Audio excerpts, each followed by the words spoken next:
Bismillahirrahmanirrahim. Assalamualaikum warahmatullahi wabarakatuh.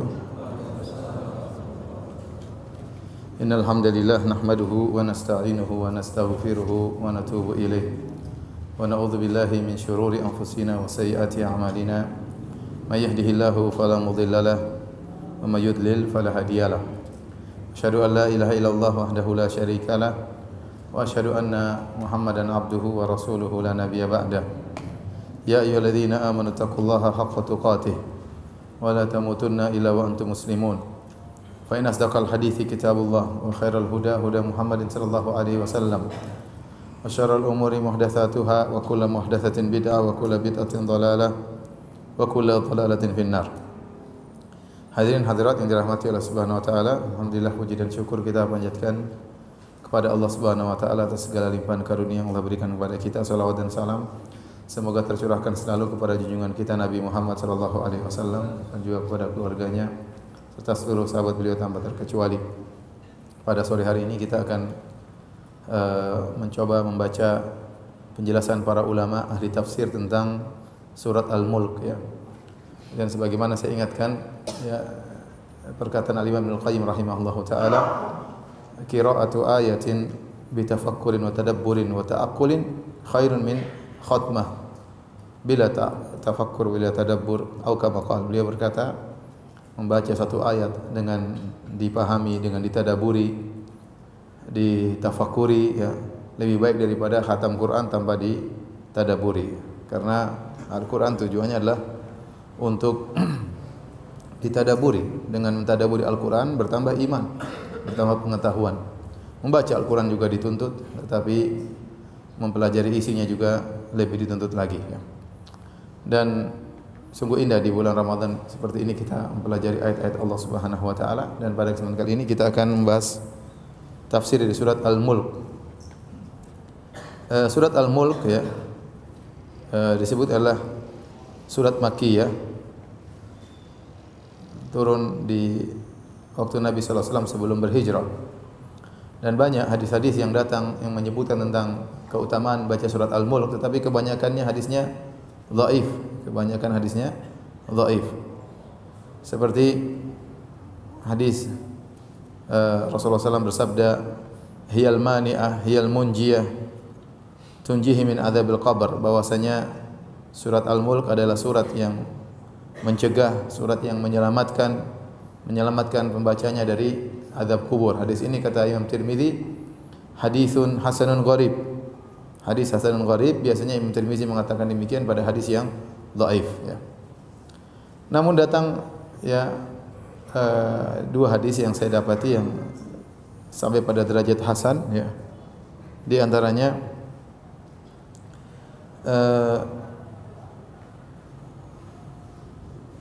hadis kata dari Abu Hurairah radhiyallahu anhu, kata Nabi sallallahu alaihi wasallam, inna suratan min kitabillah ma hiya illa 30 ayat. Ada sebuah surat dalam Al-Qur'an hanya 30 ayat. Syafa'at li rajulin hatta akhrajathu minan nar yaumal qiyamah. Surat ini akan memberi syafaat kepada seorang sampai akhirnya surat ini mengeluarkan orang tersebut dari neraka jahanam pada hari kiamat kelak. Wa adkhalathul jannata, dan surat ini pun masukkan orang tersebut dalam surga. Wa hiya suratu Tabarak, yaitu surat Al-Mulk, surat Tabarak. Ini hadis kata Tirmizi hadisun hasan dan dihasankan oleh Al-Busiri. Demikian juga hadis Ibnu Mas'ud. Beliau berkata qala Rasulullah sallallahu alaihi wasallam, Rasulullah SAW bersabda, surat Tabarak ya, hiyal mani'ah min adzabil qabr. Surat Tabarak adalah pencegah dari azab kubur ya.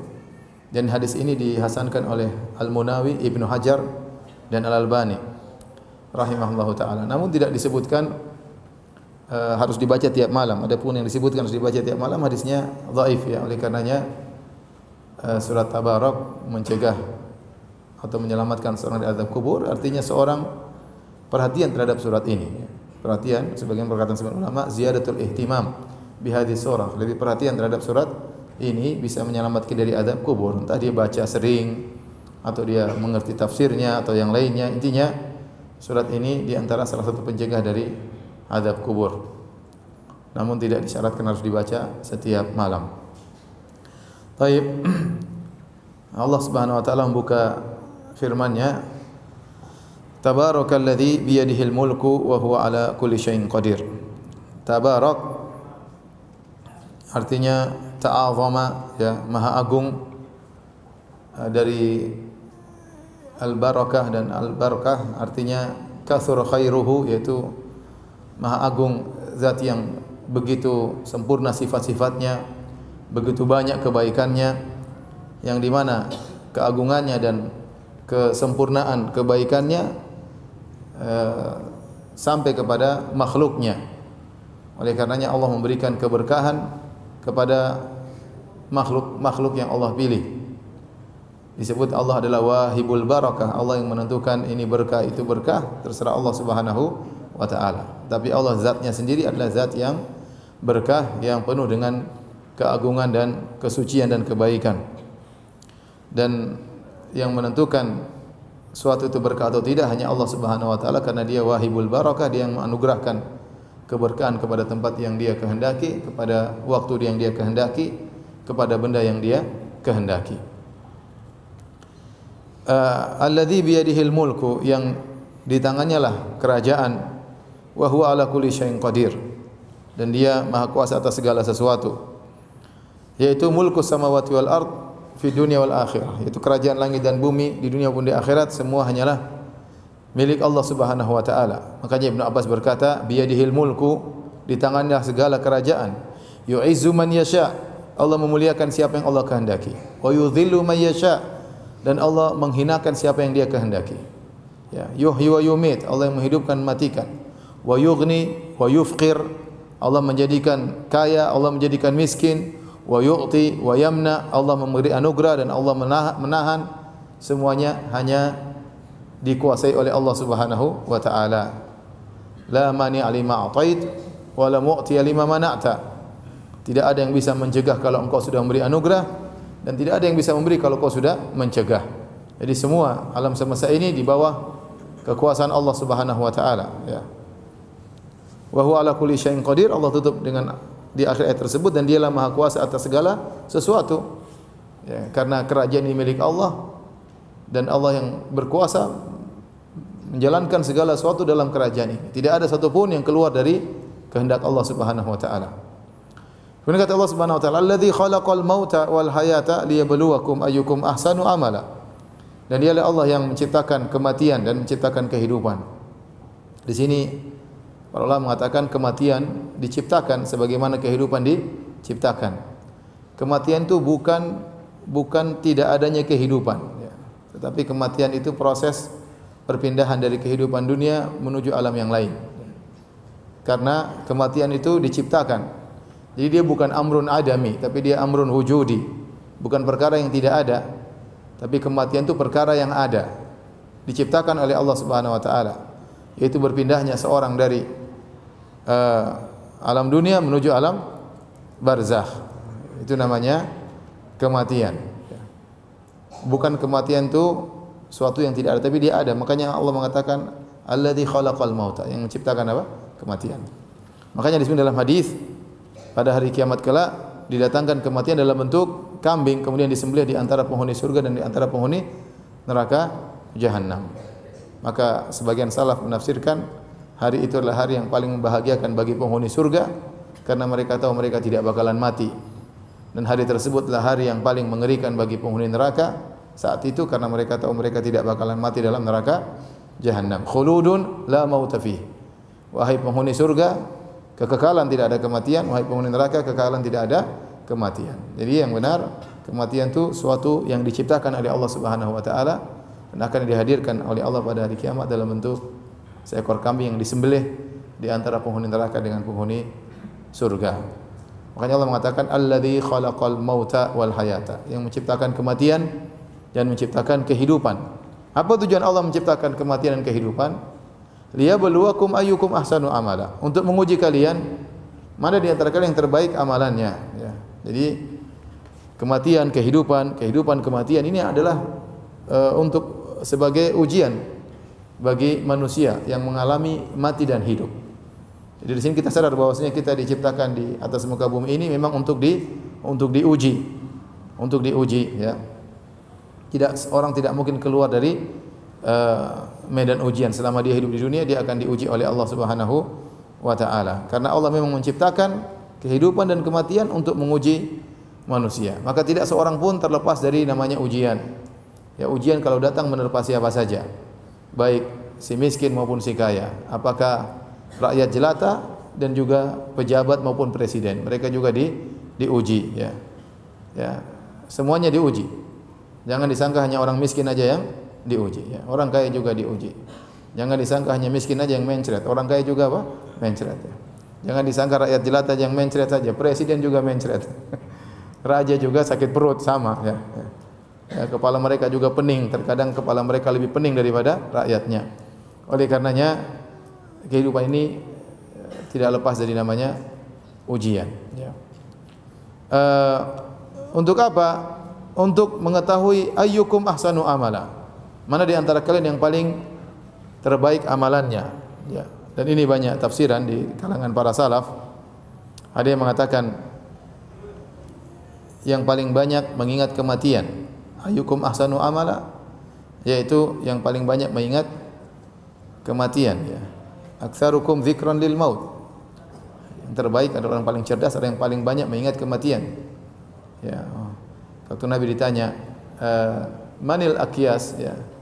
Siapa orang-orang cerdas? Kata Nabi sallallahu alaihi wasallam, aktsaruhum lil mauti dzikran wa ahsanuhum lahu isti'dadan. Orang yang paling cerdas adalah orang yang paling banyak mengingat kematian dan yang paling banyak persiapan untuk menghadapi kematian. Ulaikal aqyas. Mereka itulah orang-orang yang cerdas, mereka adalah orang yang pintar. Itulah yang amalan yang terbaik. Ada juga yang mengatakan bahwasanya yang dimaksud dengan yang terbaik amalannya, ya, sebagaimana perkataan Al Hasan, ayyukum azhadu fid dunya wa atraku laha. Siapa di antara kalian yang paling zuhud di dalam dunia dan yang paling meninggalkan dunia, itulah yang terbaik amalannya. Ini tafsir Hasan Al-Basri. Adapun Fudail bin Iyad tatkala ditanya tentang ayyukum ahsanu amala, dia mengatakan akhlasuhu wa aswabuhu, yang paling ikhlas dan yang paling sesuai dengan sunnah. Yang paling ikhlas, yang paling sesuai dengan sunnah. Amal apapun meskipun banyak, kalau tidak ikhlas tidak diterima. Ya. Demikian juga kalau ikhlas tidak sesuai dengan sunnah, tidak akan diterima. Maka yang terbaik adalah akhlasuhu wa aswabuhu, yang paling ikhlas dan yang paling sesuai sunnah. Karenanya Allah tidak mengatakan ayyukum aktsaru amala, siapa yang paling banyak amalannya. Karena yang jadi patokan di sisi Allah yang terbaik. Seorang meninggal dunia dalam kondisi melakukan amalan yang terbaik. Bisa jadi seorang diberi umur yang singkat tetapi mendapat kedudukan yang tinggi. Ya, contohnya ya adalah Sa'ad bin Mu'adz radhiyallahu taala anhu, yang beliau masuk Islam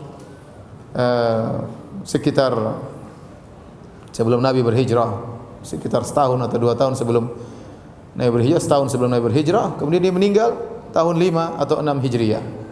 Dia hanya mengalami Islam sekitar 7 tahun atau 6 tahun 7 tahun. Hanya sebentar. Tapi begitu dia meninggal, kata Nabi, ihtazza arsyur rahman. Maka arsy Allah bergetar. Kenapa? Karena keagungannya Sa'ad bin Mu'adz radhiyallahu taala anhu. Jadi tidak ada kata terlambat. Siapapun baru hijrah, baru dapat hidayah, jangan dia mengatakan saya tidak bisa menyusul yang lainnya. Tidak. Ente berusaha beramal sebaik mungkin, seikhlas mungkin, sesuai sunnah mungkin. Yang jadi patokan diterima atau tidak urusan Allah Subhanahu wa taala. Bisa jadi seorang hanya menerima, hanya sempat menjalani Islam sebentar tapi kualitasnya luar biasa. Contoh, saya tadi baru saja baca hadis tentang Imra'atun Juhainiyah yang dia melakukan zina. Kemudian dia datang kepada Nabi dalam kondisi hubla, dalam kondisi hamil. Kemudian Nabi SAW suruh dia melahirkan dulu anaknya. Setelah melahirkan anaknya kemudian datang, kemudian dirajam sampai meninggal dunia. Kemudian Nabi salatkan jenazah wanita ini. Maka Umar bertanya, ya Rasulullah, bagaimana anda menyolati orang ini sementara dia berzina? Kata Nabi SAW, laqad tabat taubatan law qusimat ala sab'ina min ahli al-Madinah lawasi'athum. Sungguh wanita ini telah bertobat dengan suatu tobat kalau dibagi untuk 70 orang Madinah yang berdosa kemudian bertobat cukup. Menunjukkan dia melakukan satu amalan yang luar biasa, yang menunjukkan tobat itu bertingkat-tingkat. Ini tobatnya wanita ini sungguh luar biasa seandainya dibagi untuk 70 orang, taubat semuanya masuk surga, cukup dengan taubatnya satu wanita ini. Ini menunjukkan bahwasanya bisa jadi amalan orang tidak banyak tapi kualitasnya sangat luar biasa di sisi Allah Subhanahu wa taala. Lihat tadi saya katakan Sa'ad bin Mu'adz radhiyallahu taala anhu. Nah, kalau seorang membarengkan keduanya antara kualitas dan jam banyak, ini luar biasa. Ya, sebagaimana para salaf ya, mereka memperhatikan kualitas dan juga kuantitas. Ya, mereka ibadahnya luar biasa sertai dengan kuantitas juga yang banyak. Tapi yang paling utama adalah kualitas. Bagaimana seorang bisa beribadah kepada Allah dengan yang terbaik, akhlasuhu wa aswabuhu, yang paling ikhlas dan paling sesuai dengan sunnah Nabi sallallahu alaihi wasallam.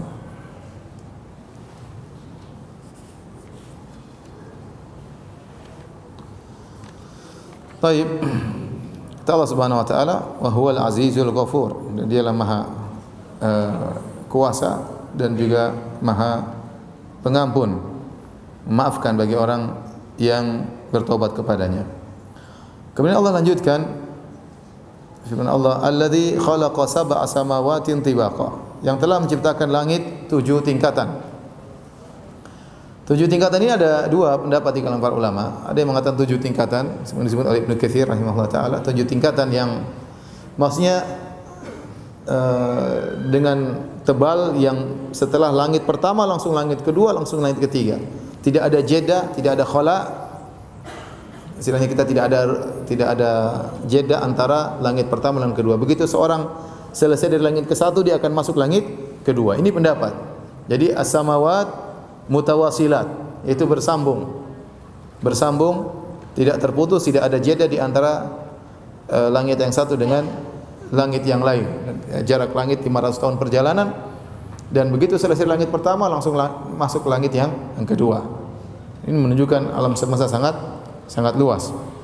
Dan sebagian ulama berpendapat bahwasanya as-samawat mutafadilat, bahwasanya langit-langit itu ada jedanya. Jadi setelah langit pertama ada kosong lagi, kemudian langit kedua ya, ada kosong lagi, ada jeda, kemudian langit ketiga, dan seterusnya sampai langit ketujuh.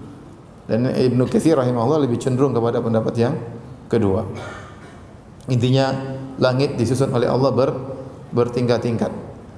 Kata Allah, ma tara fi khalqir rahmani min tafawut. Engkau tidak melihat pada ciptaan Allah adanya i'wijaj, adanya kebengkokan, adanya ketidakseimbangan. Di sini ma tara fi khalqir rahman, engkau tidak melihat pada ciptaan Allah. Ada dua tafsiran, ada yang mengatakan ciptaan Allah secara umum, ada yang mengatakan maksudnya langit. Dua-dua datang dari salaf. Ada yang mengatakan ciptaan Allah secara umum semuanya sempurna. Antum melihat apa saja semuanya sempurna, pohon sempurna, hewan-hewan sempurna dengan bentuknya, dengan manusia sempurna, semuanya, pohon, semua ciptaan Allah sempurna. Gunung dengan indahnya, laut dengan keindahannya, semua dengan porsinya kalau bahasa kita. Semua dengan apa? Porsinya. Tidak ada yang keluar dari aturan atau aneh ya. Ini secara umum seperti itu. Semua ciptaan Allah sempurna sesuai dengan porsinya. Kalau Allah ciptakan hewan, maka hewan ini sempurna. Seperti inilah hewan tersebut. Ya. Allah ciptakan kambing dengan begitu modelnya supaya kita mudah untuk makan, begitu rasanya, semua sudah sempurna, sudah diatur seperti itu. Ya. Dan Allah ciptakan singa dengan begitu modelnya, itu juga dengan kesempurnaan. Tidak ada yang ganjil dari ciptaan-ciptaan Allah. Ini tafsiran pertama. Tafsiran kedua, maksudnya langit begitu sempurna, begitu kokoh, kemudian bertumpuk, ya, bersusun.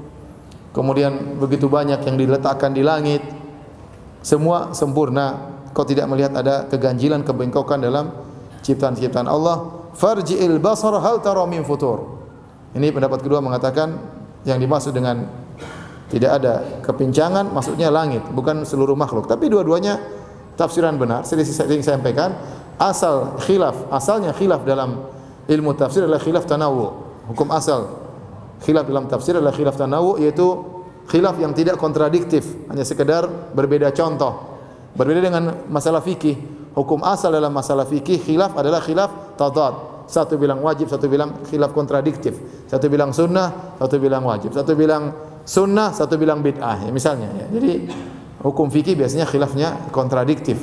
bukan apa namanya tanawu ya, tetapi beda dengan khilaf dalam tafsir. Rata-rata biasanya hanya perbedaan contoh, hanya berbeda sudut pandang, tapi tidak tadad, tidak kontradiktif.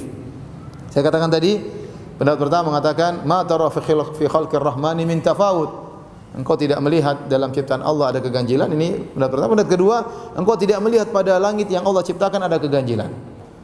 Pendapat kedua ini didukung dengan lafal setelahnya, kata Allah farji'il basara hal tara min futur.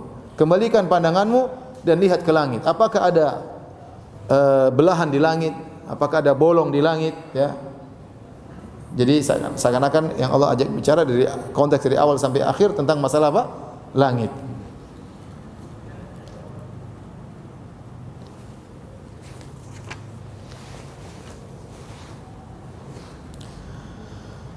Dan futur maksudnya asyukuk, yaitu terbelah, dan langit tidak akan terbelah nanti pada hari kiamat ya, dengan proses idza sama'un fatarat, kemudian idza sama'un syaqqat, kemudian baru wa idza sama'u kushitat, nanti dibelah pada hari kiamat.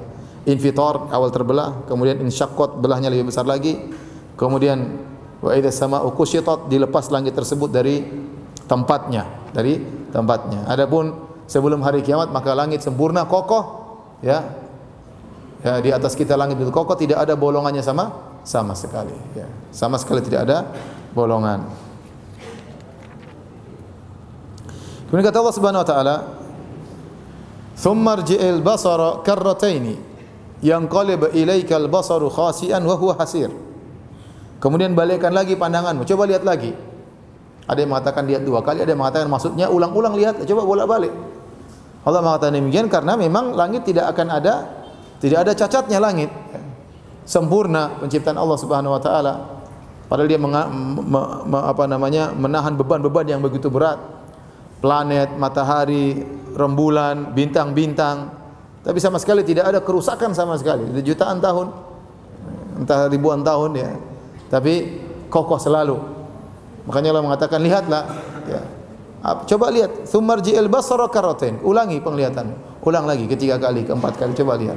Enggak ada, ya. Yang qalibu ilaikal basaru khasi'an wa huwa hasir. Maka pandanganmu akan balik dalam kondisi rendah, hina, artinya kau tidak akan mendapatkan kesalahan. Kau tidak akan mendapatkan cacat pada langit yang Allah ciptakan. Allah ciptakan dengan penuh kesempurnaan. Artinya Allah tantang. Ya. Kata Ibnu Abbas radhiyallahu anhu, khasi'an al-khasi' alladzi lam yara ma yahwa. Seorang yang tidak melihat apa yang dia ingin cari. Artinya carilah kesalahannya, kata Allah. Carilah cacat dalam langit. Coba cari, ulang-ulang pandanganmu. Pakai teropong, pakai apa, coba lihat. Enggak ada cacatnya. Enggak ada cacatnya. Dan ini sempurna ciptaan Allah Subhanahu wa taala. Allah masih bercerita lagi tentang langit. Ayat ke berapa ini? Ayat ke-6. Sekarang ayat ke berapa? 5. Ini masuk ayat ke-6. Surat Al-Mulk ada berapa ayat? Berarti cepat habis, belum buka puasa.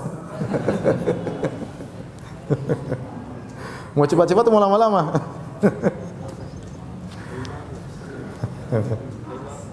Nah, sekarang ayat ke-6. Kelima. Kelima sudah lewat. Tadi 4. Oh iya. Sekarang kelima. Baru 4 lagi ya. Baik. Kata Allah, "Wa laqad zayyana as-samaa'a ad-dunya bimasabiha wa ja'alnaha rujuman lisyayatin." Sungguh kami telah menghiasi langit dunia. Allah mengatakan langit ini langit yang paling bawah. Makanya, apakah bintang-bintang semua yang kita lihat, matahari, galaksi-galaksi itu baru langit yang pertama? Bagaimana dengan langit kedua? Kita enggak tahu, ya. Ada yang mengatakan bahwasanya ini sudah bertebaran ke seluruh langit-langit yang kita lihat di atas. Karena langit-langit adalah bening sehingga kita tidak tahu planet ini di langit keberapa, galaksi ini di langit keberapa. Allah alam bisawab ya. Adapun orang yang nekat mengatakan planet ini di langit kesekian, maka dia bahlul ya. Dia tidak tahu langit ukurannya seberapa, bagaimana dia bisa menentukan planet ini di langit keberapa, galaksi ini langit keberapa. Tapi ada yang mengatakan bahwa semua yang kita lihat ini hanya di langit pertama, langit dunia, langit yang paling rendah. Kalau yang semua kita lihat baru langit pertama, bagaimana dengan langit yang setelahnya? Sungguh luar biasa apa? Alam semesta ini ciptaan Allah Subhanahu wa taala. Karena Allah mengatakan, "Wa laqad zayyana as-samaa'a ad-dunya bimasabih." Sungguh kami telah menghiasi langit dunia. Allah tidak mengatakan, "Wa laqad zayyana as-samawat." Kami hiasi langit-langit, 7 langit, tidak. Allah hanya mengatakan satu langit, langit yang paling dasar. Wa laqad zayyana as-samaa'a ad-dunya. Kami menghiasi langit yang paling bawah, yaitu langit dunia.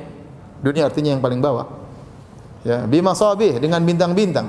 Bintang-bintang yang kita lihat, berarti semua bintang-bintang yang kita lihat ini adalah di langit apa? Langit dunia, langit pertama. Wa ja'alnaha rujuman lisyayatin. Dan kami jadikan bintang-bintang tersebut sebagai pelempar bagi setan-setan. Wa a'tadna lahum adzabas sa'ir. Dan kami siapkan bagi setan-setan tersebut azab yang membakar. Walil ladzina kafaru bi rabbihim adzabu jahannam. Dan bagi orang-orang yang kafir, mereka mendapatkan azab jahannam. Wa bi'sal masir, dan seburuk-buruk tempat kembali. Jadi di antara ciptaan Allah adalah langit, dan Allah hiasi langit tersebut dengan bintang-bintang. Jadi kita lihat indah. Ya. Makanya Allah mengatakan zayyana, kami hiasi. Coba langit-langit enggak ada bintangnya, kurang indah. Enggak ada bintang, enggak ada rembulan, enggak ada matahari. Ya. Dia jadi indah kalau ada hiasannya, menjadi indah. Dan di antara fungsi bintang-bintang adalah untuk pelempar syaitan. Oleh karenanya Qatadah rahimahullah taala, Ibnu Di'amah Sadusi mengatakan bintang itu ada 3 fungsinya. Khalaqallahu ta'ala nujuma li thalath. Sungguhnya Allah ciptakan bintang-bintang itu dengan 3 tujuan. Yang pertama zinatan lis sama, sebagai penghias bagi langit. Yang kedua rujuman lisyayatin, untuk melempar syaitan. Yang ketiga alamatin yuhtada biha wa alamat wa bin najmi hum yahtadun, sebagai alamat agar orang bisa dapat petunjuk, menunjuk arah timur, utara, selatan, barat, menunjuk arah kiblat, ya. Ini di antaranya. Orang sedang bersafar dia bisa tahu arahnya di mana. Kemudian kata Qatadah, "Faman ta'awala fiha ghairu dzalik faqad takallafa ma ilma lahu bihi wa ta'adda wa zalam." Barang siapa yang memfungsikan bintang-bintang lebih daripada 3 ini, selain dari 3 ini, maka dia telah takalluf, telah maksa-maksakan, dan dia juga telah melanggar dan telah berbuat zalim. Jadi fungsi bintang cuma 3. Yang pertama yang dalam ayat ini disebutkan 2. Walaqad zayyana, kami menjadikan bintang-bintang sebagai penghias. Yang kedua rujuman lisyayatin, pelempar syaitan. Yang dimaksud dengan pelempar syaitan ini bukan bintangnya lepas dari orbitnya kemudian melempar syaitan. Bintang sangat besar dibandingkan syaitan yang mungkin kecil, ya. Tapi maksudnya adalah cahaya yang terlepas dari bintang tersebut. Makanya dalam ayat yang lain Allah mengatakan illa man khatifal khatfata fa'atba'ahu shihabun thaqib. Kecuali syaitan yang mencuri berita, maka akan diikuti oleh syihab. Syihab itu artinya api. Ya, syihab itu artinya api, thaqib yang menembus. Jadi ada yang mengatakan lemparan bintang masih ada percikan dari bintang, apakah dia percikan kecil untuk melempar bintang syaitan tersebut atau api yang mengenai syaitan tersebut. Kita enggak lihat saking kecilnya api tersebut. Ya, setan kecil. Manusia kalau taruh di langit kelihatan enggak? Setan kira-kira sebesar ente atau besar kecil dikit. Kalau dia menjelma kan kira-kira seperti antum, ya. Ya, jarang setan menjelma jadi raksasa, jarang. Biasanya jadi apa? Jadi genderuwo, kecil-kecil juga. Mak lampir jadi si manis jembatan Ancol. Kadang kecil jadi tuyul, ya. Jadi mau saya yang dilemparkan bukan bintangnya, karena ditafsirkan dalam ayat yang lain. Fa'atba'u shihabun thaqib. Ya. Maka ada api yang melempar, ya, melempar setan tersebut yang berusaha mencuri bintang. Mungkin kita enggak lihat, Allah alam bisawab, ya. Saking kecilnya, tetapi ada, ya. Tetapi ada. Wa anna kunna naq'adu minha lis-sam', maq'ida lis-sam', faman yastamil ana yajid lahu shihaban rasada. Kata jin-jin, kami dahulu punya pos-pos di langit untuk curi berita sebelum diutusnya Nabi Muhammad sallallahu alaihi wasallam.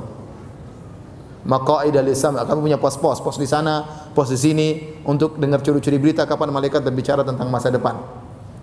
Tetapi sekarang barang saya mau coba-coba maka dia akan mendapatkan syihaban rasada. Dia akan dapati api yang mengintai. Ya. Susah untuk selamat. Oleh karenanya, dukun zaman sekarang hampir-hampir tidak bisa benar. Kalau dukun zaman dulu sebelum Nabi diutus banyak benarnya. Oleh karenanya Fir'aun saja dengar dari dukun akan lahir Musa. Dukun benar atau tidak? Ternyata benar. Juga waktu Nabi mau diutus, dukun-dukun ngeramal akan muncul seorang nabi. Berita santer dari Yahudi, dari Nasrani, dukun-dukun juga meramal. Ya. Jadi dukun-dukun dulu banyak benarnya karena mereka kuat mencuri berita. Setan-setannya banyak. Tapi setelah Nabi diutus, tadi kata jin susah. Makanya kata Ibnu Hajar hampir-hampir tidak ada lagi yang bisa mencuri berita. Taib, kemudian kata Allah Subhanahu wa taala, wa'tadna lahum adzabas sa'ir. Kami siapkan bagi setan-setan yang mencuri-curi berita tersebut azab yang pedih, azab yang membakar. Sa'ir itu yang membakar. Walil ladzina kafaru bi rabbihim adzabu jahannam. Demikian juga orang-orang kafir bagi mereka azab jahannam. Wa bi'sal masir, dan sungguh buruk tempat kembali mereka. Kemudian kata Allah Subhanahu wa taala, idza ulqu fiha, jika mereka dilemparkan dalam neraka jahannam, sami'u laha syahiqan wa hiya tafur, maka mereka mendengar suara syahik dari neraka jahanam tersebut. Suara syahik ni orang mengatakan di kamus-kamus disebutkan ada syahik wa zafir. Ya, zafiran zafir dan syahik. Ada yang mengatakan zafir adalah suara keledai kalau berteriak. Apa bahasa Indonesianya? Kalau kuda meringkik, ya. Kalau kadak, kalau ayam berkotek, ya. Kalau kodok mengkodok. Kalau himar, keledai apa mau? Meraung. Berteriak, ya. Teriak, suaranya paling tidak enak didengar. Makanya kata Allah, inna ankaral aswati la sautul hamir. Suara paling buruk suaranya apa? Keledai, ya. Kalau orang sombong dengan mengangkat suara, kita bilang suara masih kalah, masih bagus suara keledai daripada kamu. Kalau mau sombong dengan mengangkat suara, keledai lebih sombong daripada kamu, ya. Dan itu suara yang paling buruk. Jadi Allah gambarkan bahwasanya mereka belum sampai ke neraka mereka sudah dengar suara. Jadi syahik itu suara teriakan. Jadi neraka mengeluarkan suara yang mengerikan. Ada yang mengatakan syahik itu zafir itu syahik itu suara yang menderu dalam dada. Zafir dikeluarkan. Intinya suara yang mengerikan didengar oleh orang-orang dilemparkan di neraka jahanam. Suara tersebut mereka dengar dari neraka jahanam. Makanya kata Allah, idza ra'atu min makanin ba'idin sami'u laha taghayyuzan wa zafira. Kalau neraka sudah melihat mereka dari jauh, sebelum mereka sampai, idza ra'atuhum min makanin ba'idin. Kalau neraka melihat orang-orang kafir dari kejauhan, sami'u laha, maka mereka mendengar dari neraka taghayyuzan wa zafira, kemarahan neraka dan suara yang mengerikan dari neraka jahanam.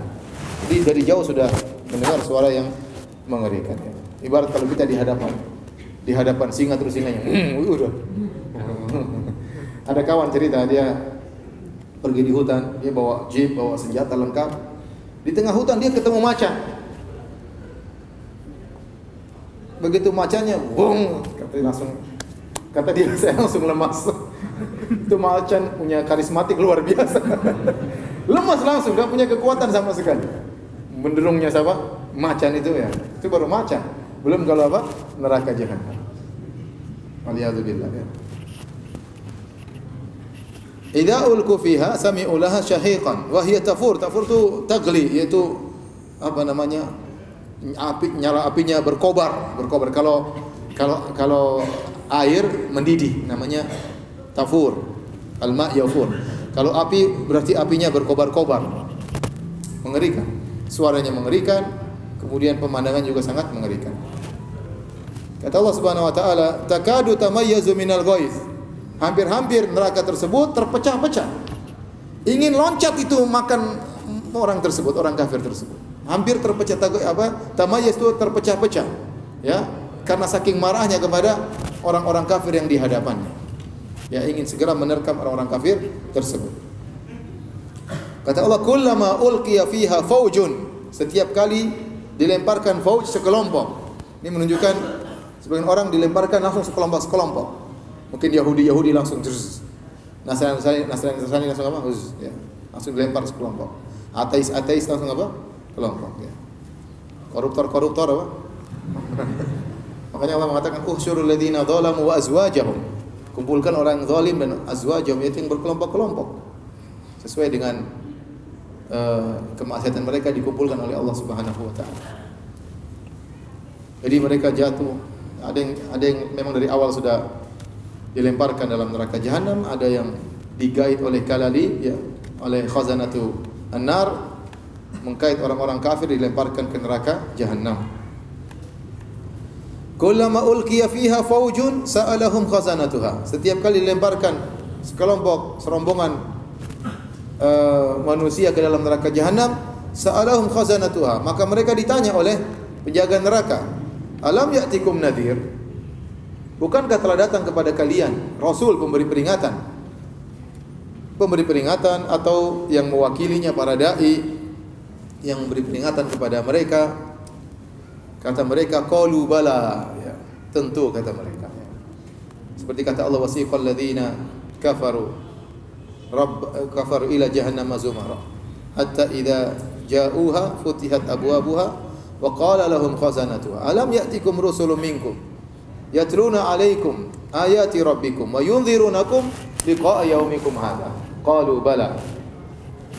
Tatkala orang-orang kafir digiring menuju neraka jahanam, kemudian dibawakan pintu neraka jahanam, mereka masuk, maka kemudian penjaga neraka jahanam bertanya, alam ya'tikum rusulun minkum, bukankah telah datang kepada kalian para rasul dari kalian, yatluna ayati rabbikum, yang membacakan firman-firman ayat-ayat Rabb kalian, wa yunzirunakum liqa'a yaumikum hadza, dan mengingatkan kalian akan ada hari ini, hari pertemuan kalian dengan Allah Subhanahu wa taala.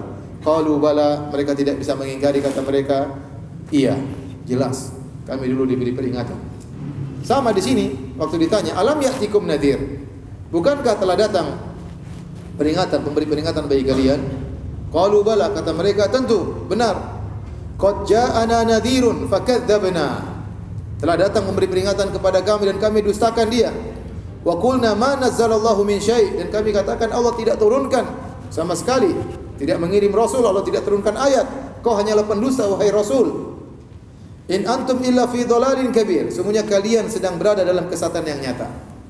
In antum illa fi dhalalin kabir, tidak lain kalian itu sedang berada dalam kesesatan yang nyata. Ini ada dua tafsiran. Tafsiran pertama, perkataan penjaga neraka jahanam kepada orang-orang kafir yang masuk neraka. In antum illa fi dhalalin kabir.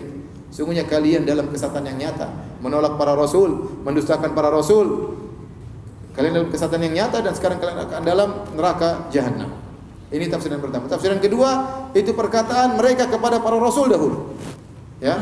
Mereka mengatakan kalian rasul justru yang sesat. Jadi itu perkataan mereka banyak dalam Al-Qur'an. Orang-orang kafir justru mengata-ngatai para rasul yang sesat. Ya. Dalam surat Al-A'raf ya, Allah menyebutkan bagaimana perkataan Nabi Nuh, perkataan Nabi Hud ya. Ya.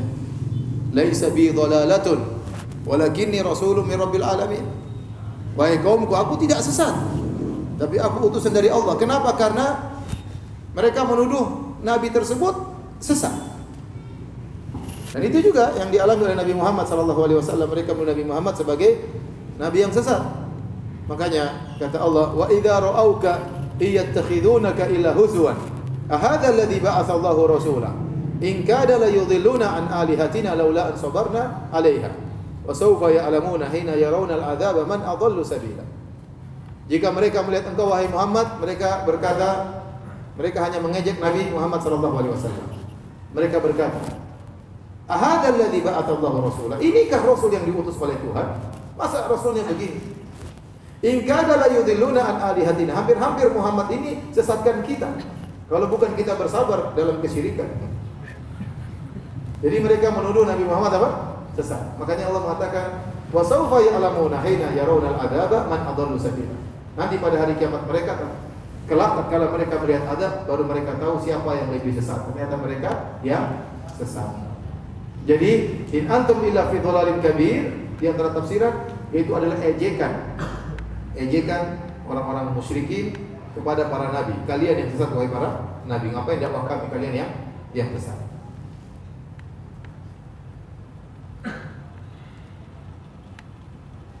Wa qalu law kunna nasma'u aw naqilu ma kunna fi ashabis sa'ir. Dan mereka kemudian menyesali perbuatan mereka selama di dunia. Kata mereka, coba dahulu kami mau mendengar dan kami mau berpikir, tentunya kami sekarang tidak termasuk dari penghuni neraka jahanam. Penyesalan, namun tiada guna. Fa'tarafu bidzunubihim, mereka pun mengaku dosa-dosa mereka.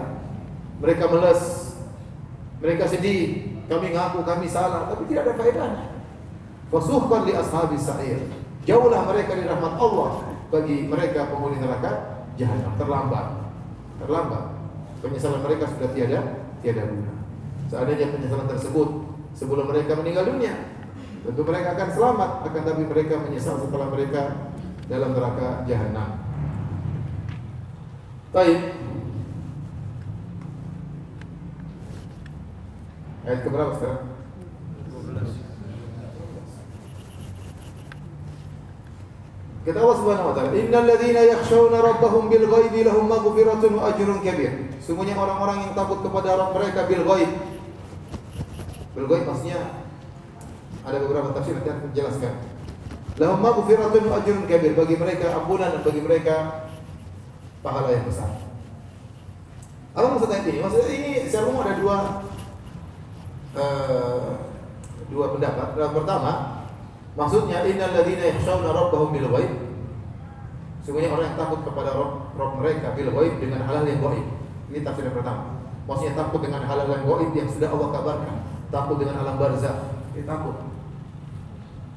Dia takut dengan padang mahsyar. Dia takut dengan hisab. Dia takut dengan mizan. Dia takut dengan sirat. Dia takut dengan neraka jahanam. Ini semua perkara yang ghaib.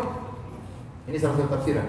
Innal ladzina yakhshawna rabbahum bil ghaib, itu orang-orang yang takut kepada Allah Subhanahu wa taala dengan hal-hal ghaib yang Allah kabarkan kepada mereka. Mereka takut. Sehingga tatkala mereka takut dengan alam barzakh, dengan padang mahsyar, dengan hisab, maka mereka persiapkan diri mereka untuk bertemu dengan hal-hal yang ghaib tersebut atau berita-berita ghaib tersebut. Ini tafsiran pertama. Tafsiran yang kedua, innal ladzina yakhshawna rabbahum bil ghaib. Maju-maju dikit boleh? Ikhwan, maju dikit.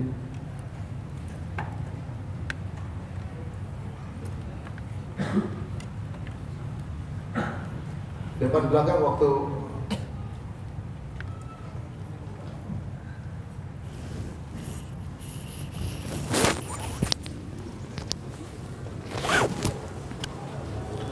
Baik, sudah? Di depan sama belakang sama aja waktu jadwal buka puasanya. Masih lama ya. Santai aja, masih lama. Tafsiran pertama, innal ladzina yakhshawna rabbahum bil ghaib. Tadi saya katakan orang-orang yang takut kepada Allah terhadap berita-berita gaib yang Allah kabarkan kepada mereka. Tentang alam barzakh, tentang hari kiamat yang mengerikan, tentang padang mahsyar dan seterusnya. Ini yang pertama. Yang kedua, tafsiran kedua, innal ladzina yakhshawna rabbahum bil ghaib, maksudnya orang-orang yang takut kepada Allah tatkala mereka bersendirian. Yang pertama, bukti bahwasanya mereka takut kepada Allah justru waktu mereka bersendirian, mereka lebih semangat beribadah daripada tatkala mereka bersama banyak orang. Ini bukti mereka takut kepada Allah. Tidak ada yang lihat maka mereka bangun salat malam, tidak ada yang lihat maka mereka bangun baca Al-Qur'an. Berarti mereka takut kepada Allah tatkala mereka bersendirian. Ini orang-orang yang mulia, mereka beribadah kepada Allah fi khalawatihim, tatkala mereka sedang bersendirian. Ya, makanya orang-orang ini adalah orang yang ikhlas, ya. Seperti 7 golongan yang akan Allah naungi pada hari kiamat kelak, di antaranya rajulun dzakarallaha khaliyan fa fadat ainah. Seorang tatkala dia sedang bersendirian, dia ingat Allah maka dia pun menangis. Jadi perlu seorang beribadah sendirian tatkala tidak ada satu mata pun yang melihatnya, ya. Inilah bukti dia takut kepada Allah tatkala bersendirian. Yang kedua, di antara bentuk dia takut kepada Allah tatkala bersendirian, dia tidak bermaksiat tatkala sendirian. Sebagian orang yastakhfuna ya minan nas wala yastakhfuna minallah. Mereka tidak takut kepada Allah tatkala bersendirian, tapi mereka takut kepada manusia. Kalau banyak orang mereka tidak berani bermaksiat, namun tatkala bersendirian mereka bermaksiat. Ini menunjukkan bahwasanya khasyah mereka kepada Allah bukan bil ghaib. Makanya di antara doa Nabi sallallahu alaihi wasallam, Nabi as'aluka khasyataka fil ghaibi wasyahada. Ya Allah, aku mohon kepada Engkau rasa takut kepadamu fil ghaibi wasyahada, tatkala bersendirian maupun tatkala dilihat oleh orang lain. Itu di antara doa Nabi sallallahu alaihi wasallam. Dan ini amalan ibadah ini pahalanya besar. Ini amalan yang agung. Makanya Allah mengatakan lahum maghfiratun wa ajrun kabir. Allah tidak mengatakan mereka sedang beristighfar. Tapi orang yang melakukan amalan ini dapat ampunan dari Allah. Wa ajrun kabir, dan dapat pahala besar dari Allah. Amalannya dua. Dia lebih semangat ibadah tatkala bersendirian. Yang kedua, dia takut kepada Allah tatkala bersendirian. Terutama seorang tatkala sendirian, tatkala bersafar, tatkala tidak bersama keluarga, ya, hati-hati. Zaman sekarang banyak sekali godaan, kita bisa lihat di HP, di internet, ya. Mau melalang buana, berkelana, merantau di HP, mau lihat apa saja bisa. Ya. Melihat apa saja bisa. Oleh karena seorang bertakwa kepada Allah, ya. Tatkala dia bersendirian, maka dia akan mendapatkan ampunan dari Allah. Kemudian dia akan mendapatkan ganjaran yang besar.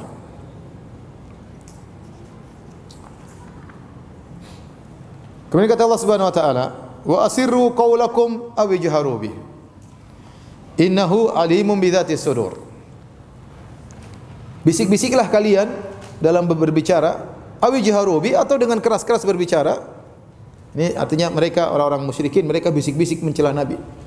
Mereka bisik-bisik di antara mereka menghina Nabi.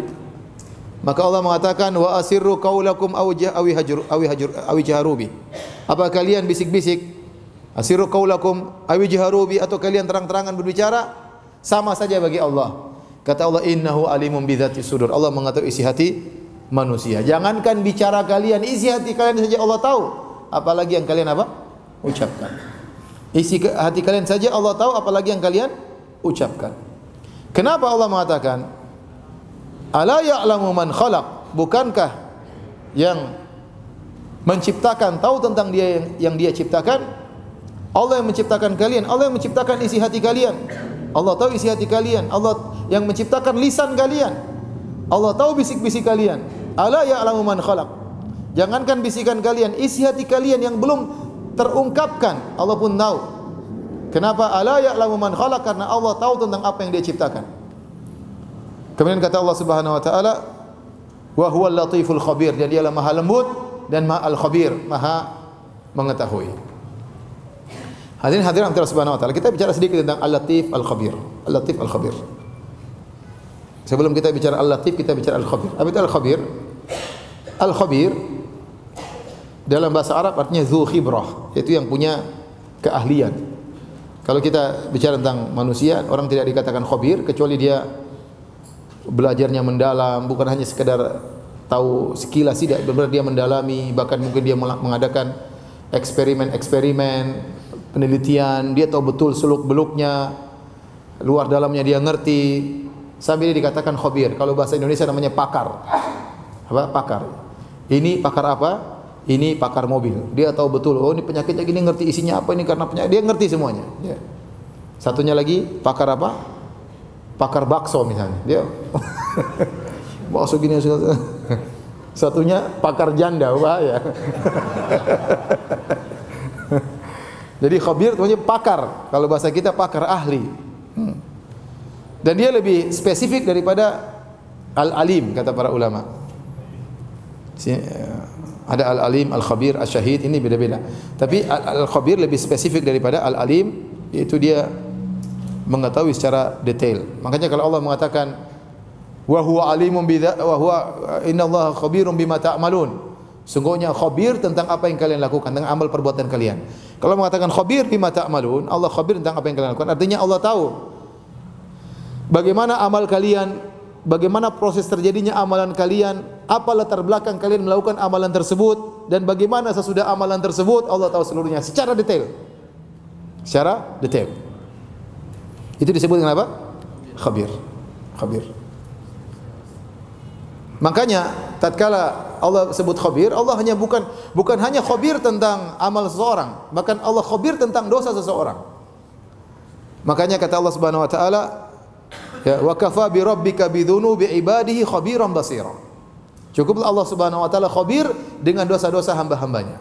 Makanya Allah tahu kita melakukan dosa itu detail, Allah tahu. Ini orang ini dosa, dia melakukan dosa, bagaimana prosesnya, latar belakang dia melakukan dosa, bagaimana dosa yang terjadi, apa dampaknya, Allah tahu secara detail. Ya. Makanya Allah sebutkan tentang pandangan mata, Allah sebutkan kalimat khabir. Kata Allah, "Qul lil mu'minina yaghuddu min absarihim wa yahfadhu furujahum, dzalika azka lahum, innallaha khabirun bima yasnaun." Katakanlah kepada para laki, tundukkan pandangan mereka dan jaga kemaluan mereka, itu lebih suci bagi mereka. Sungguhnya Allah khabir dengan apa yang mereka kerjakan. Kenapa Allah datangkan khabir di sini? Kata sebagian ulama, karena orang waktu tidak menundukkan pandangan, itu hanya sekedar ngelirik sedikit, ya, bisa jadi orang di depannya tidak tahu apa yang dia lirik. Ya. Mungkin dia lagi sama istrinya, dia ngelirik cewek, istrinya mungkin enggak tahu. Tapi Allah Maha tahu atas lirikannya. Ya'lamu kha'inatal a'yun. Allah tahu pengkhianatan lirikan mata. Ya, yang mungkin tidak disadari oleh orang sekeliling kita. Tapi Allah khabir dengan apa yang kita lirik. Bahkan Allah tahu dalam relung-relung hati seseorang. Tatkala dia suudzon, tatkala dia riya, tatkala dia ujub. Allah tahu dosa kita secara detail karena Allah sifatnya khabir. Wa kafa bi rabbika bi dzunubi ibadi khabira. Allah mengetahui dosa-dosa hambanya dengan khabir. Di antara makna apa? Khabir. Jadi mengetahui secara detail, ya. Makanya waktu Allah mengabarkan tentang orang-orang yang berdoa kepada mayat, kata Allah Subhanahu wa taala, "In tad'uuhum la yasma'u du'aakum walau sami'u mastajabu lakum wa yaumal qiyamati yakfuruna bi syirkikum wa la yunabbi'uka mithlu khabir." Kata Allah Subhanahu wa taala, kalau kalian berdoa kepada mereka, mereka tidak bakalan dengar berhala-berhala tersebut. Nabi-nabi yang kalian sembah, wali-wali yang kalian minta doa kepada mereka. Ya, in tad'uuhum la yasma'u du'aakum. Kalau kalian minta kepada mereka, mereka tidak dengar. Kemudian Allah sebutkan, seandainya kalau mereka dengar, walau sami'u mastajabu lakum, kalau mereka dengar pun mereka tidak bakalan bisa memenuhi permintaan kalian. Wa yaumal qiyamati yakfuruna bisyirkikum. Nanti pada hari kiamat mereka akan kufur, berlepas diri daripada kesyirikan kalian. Kemudian kata Allah, wala yunabbi'uka mithlu khabir. Tidak ada yang bisa kabarkan seperti ini kecuali Allah. Yang tahu hakikat mayat, yang tahu hakikat nabi, yang tahu hakikat mereka nanti hari kiamat, yang tahu cuma siapa? Allah, karena Allah tahu secara detail. Makanya Luqman berkata kepada anaknya, "Ya bunayya, innaha in takum mithqala habbatin min khardalin fatakun fi sakhra aw fi samawati aw fil ardi ya'ti biha Allah, innallaha latifun khabir." Wahai putraku, apa yang kau lakukan, kebajikan atau keburukan atau maksiat, meskipun hanya sebesar biji sawi sangat kecil, meskipun kau sembunyikan dalam batu besar, tersembunyi dalam batu enggak ada yang lihat. Au fi samawat, atau kau lempar maksiat tersebut di langit sana, di ruang angkasa, di langit ketujuh misalnya. Au fil ardi, atau kau benamkan dalam bumi, ya'ti biha Allah, Allah akan datangkan. Kenapa? Karena Allah tahu, innallaha latifun khabir, karena Allah khabir. Jadi itulah khabir. Allah tahu secara detail dan Allah Subhanahu wa taala ahli dalam hal ini, pakar dalam hal ini. Di antara khibrahnya Allah adalah tentang takdir. Allah mentakdirkan segala sesuatu dengan khibrah. Bukan dengan abas, bukan dengan sekedar asal cipta, asal bikin, asal takdir, enggak. Contoh Allah mengatakan, Inna rabbaka yabsutur rizqa liman yasha'u wa yaqdir. Innahu kana bi'ibadi khabiran basira. Sungguhnya Rabbmu lah yang telah melapangkan rizki dan yang telah menyempitkan rizki. Sebagian orang dilapangkan rizkinya, sebagian orang disempitkan rizkinya.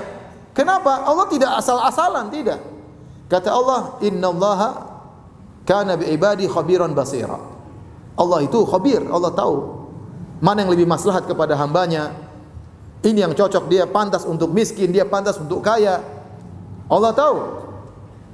Makanya Allah mengatakan, "Lau basatallahu rizqa li ibadihi labaghaw fil ardi."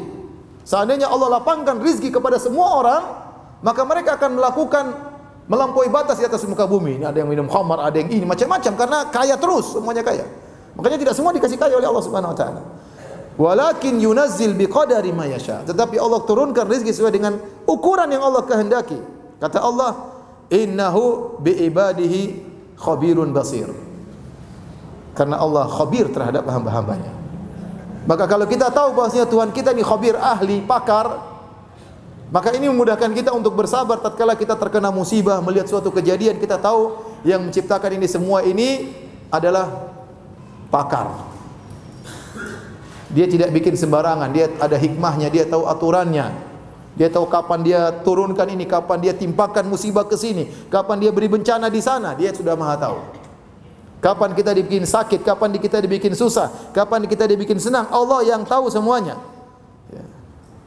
Maka itu namanya takdir. Kalau ibarat seorang insinyur mau bikin rumah, dia harus matang perhitungannya semuanya.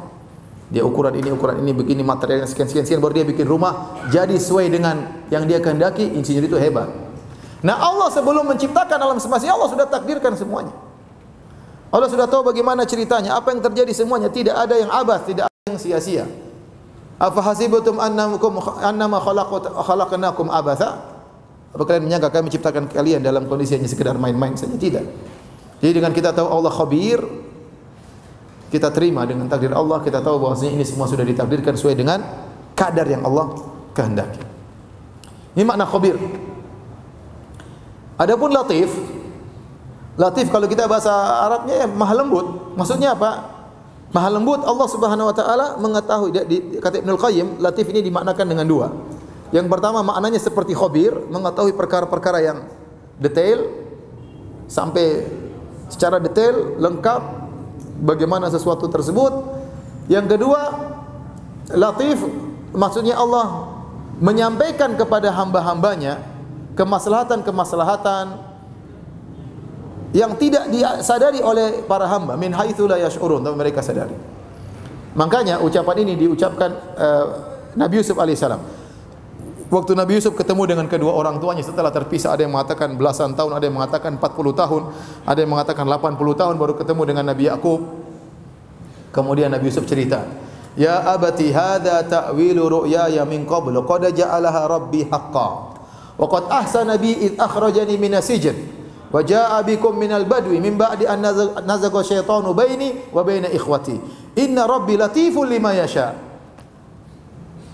Kata Nabi Yusuf kepada alaihissalam, kepada bapaknya, "Wahai ayahanda, wahai Yakub alaihissalam, inilah takwil tafsir dari mimpiku yang dulu saya pernah ceritakan." Allah ya mengeluarkan aku di penjara, aku dikeluarkan sebelumnya. Nabi Yusuf tidak sebut, tapi sebelumnya Nabi Yusuf dilemparkan dalam sumur, dijual menjadi budak, kemudian dirayu oleh seorang wanita, kemudian dituduh yang tidak-tidak, akhirnya dipenjara. Setelah dipenjara kemudian dikeluarkan, kemudian tadi bermusuhan sama kakak-kakaknya, akhirnya berkumpul semuanya di Mesir. Ini semua tanpa ada yang menyadari. Allah atur sedemikian rupa tanpa disadari oleh Nabi Yusuf, tahu-tahu endingnya happy ending. Paham? Makanya Yusuf mengatakan, "Inna rabbi latiful lima yasha." Allah maha lembut dengan Allah yang kehendaki. Allah ingin begini, caranya sering tidak kita sadari. Betapa sering Allah ingin kita terlepas dari kebinasaan, daripada kehancuran. Tapi kita tidak sadar. Mungkin kita daftar di sini enggak diterima. Mungkin kita melamar cewek ditolak. Seandainya kita jadi nikah sama dia, ternyata cewek ini parah ini. Ngajari kita cari nafkah enggak berhenti-berhenti, mata duitan, ada uang abang disayang, enggak ada uang abang ditonjok. Kita enggak tahu, maka Allah selamatkan kita ditolak sejak awal. Padahal apa kurangnya kita ganteng, gagah ya kan? Ternyata ditolak juga. Ya enggak tahu itu Allah ingin selamatkan kita. Mungkin waktu kita ngelamar cewek ngeliat kita buruk rupa, padahal kita tampan. Misalnya, kita enggak tahu. Jadi banyak hal-hal yang Allah ingin sampaikan kemaslahatan kepada kita, kita enggak sadari. Kalau kita mengharapkan kecerdasan kita, kepintaran kita, enggak mungkin orang yang lebih cerdas daripada kita lebih banyak, masih banyak. Orang yang lebih pintar daripada kita masih banyak. Ya. Orang yang punya modal lebih banyak daripada kita masih banyak. Tapi ternyata Allah memberikan rezeki daripada arah yang tidak kita sangka. Allah membuat kita bisa ikut pengajian dari arah yang tidak kita sangka-sangka. Tahu-tahu kita digiring, tahu-tahu ada teman bilang, "Ustaz, saya ini paling benci sama ngaji salafi, paling benci." Tahu-tahu saya digiring sama Allah seperti sapi ditarik hidungnya, tahu-tahu saya ngaji begitu saja, padahal saya paling benci. Tahu di bawah dia kejebak ngaji tahu-tahu. Mau diapain? Tanpa dia sadari. Itulah latif. Kalau orang tahu Allah Maha Latif, maka dia selalu husnudzon kepada Allah Subhanahu wa taala. Betapa banyak Allah ingin meninggikan derajat seorang tanpa dia sadari. Ya. Dan bisa jadi Allah hancurkan seorang tanpa dia sadari. Perlahan-lahan. Seperti Firaun. Allah tidak menghancurkan serta-merta. Dia tidak sadari. Dukun kasih tahu, Firaun, akan ada lahir anak dari Bani Israel yang akan menggulingkan singgasanamu. Wah, Tuhan ini, gimana Tuhan mau dikalahkan? Tuhan Firaun. Tapi Tuhan ini salah sejak awal, dia percaya sama dukun.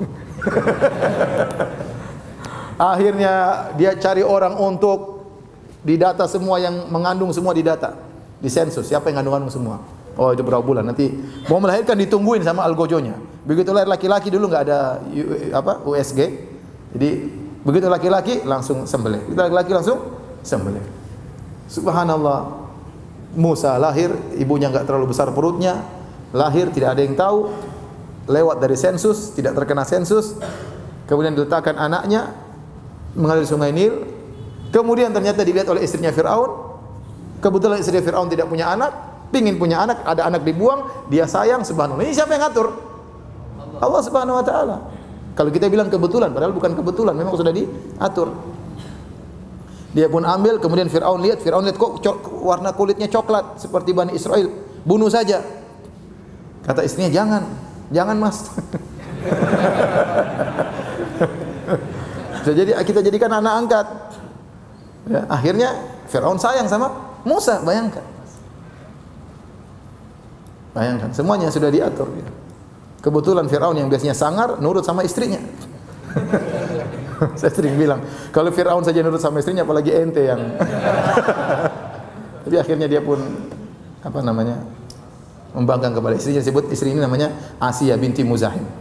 Intinya, kemudian Musa dipelihara. Bayangkan, dipelihara. Ini semua latif dengan lutf.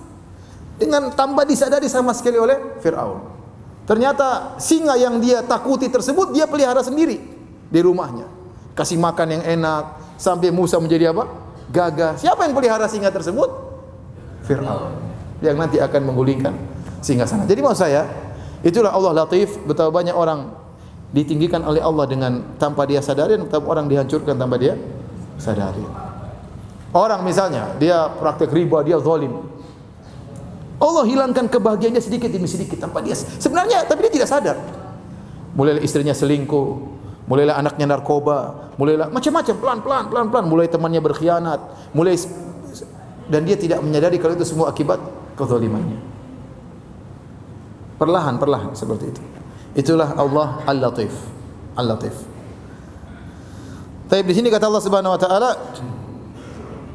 "Ala ya'lamu man khalaq wa huwal latiful khabir." Tidakkah yang menciptakan tahu tentang yang dia ciptakan? Wa huwal latiful khabir, dan dia maha halus, maha lembut, dan maha khabir, maha mengetahui. Kalau kita berbicara tentang Allah, bukan cuma mengetahui manusia, bahkan makhluk hidup semua Allah tahu ya. Makanya dalam ayat Allah mengatakan, "Wa ma tasqutu min waraqatin illa ya'lamuha." Tidak ada satu daun pun yang jatuh kecuali Allah mengetahuinya. Daun itu dimanapun, di belantara Afrika, belantara Amerika. Kalau daun saja gerakannya, Allah tahu kapan jatuhnya, bagaimana antum yang mukallaf, yang dibebani oleh syariat. Jadi jangan sampai terbetik dalam hati kita Allah tidak tahu isi hati kita. Setiap gerakan hati kita itu dicatat, diketahui oleh Allah Subhanahu wa taala. Kapan ente riya, kapan ente ujub, kapan ente sombong, kapan ente ikhlas. Allah khabir, Allah latif, Allah tahu. Dari sini kita terpacu untuk ikhlas kepada Allah. Meskipun orang tidak tahu, enggak ada masalah. Saya punya niat baik kok, meskipun saya tidak perlu ungkapkan. Ya. Betapa sering kita digelitiki untuk ngomong, niat saya baik. Enggak usah ngomong, udah diam aja, Allah Maha tahu. Allah Maha tahu. Tidak perlu kita bilang niat saya baik. Kalau ada keperluan baru darurat. Kalau enggak usah ngomong. Allah tahu ente niat baik. Biarlah Allah yang menilai. Ya. Jadi dengan begitu memudahkan kita untuk ikhlas, karena kita tahu Rabb kita ini tahu tentang semua yang kita kerjakan. Kemudian kita lanjutkan ayat berapa? 19. Berapa jam lagi buka puasa? 1 jam.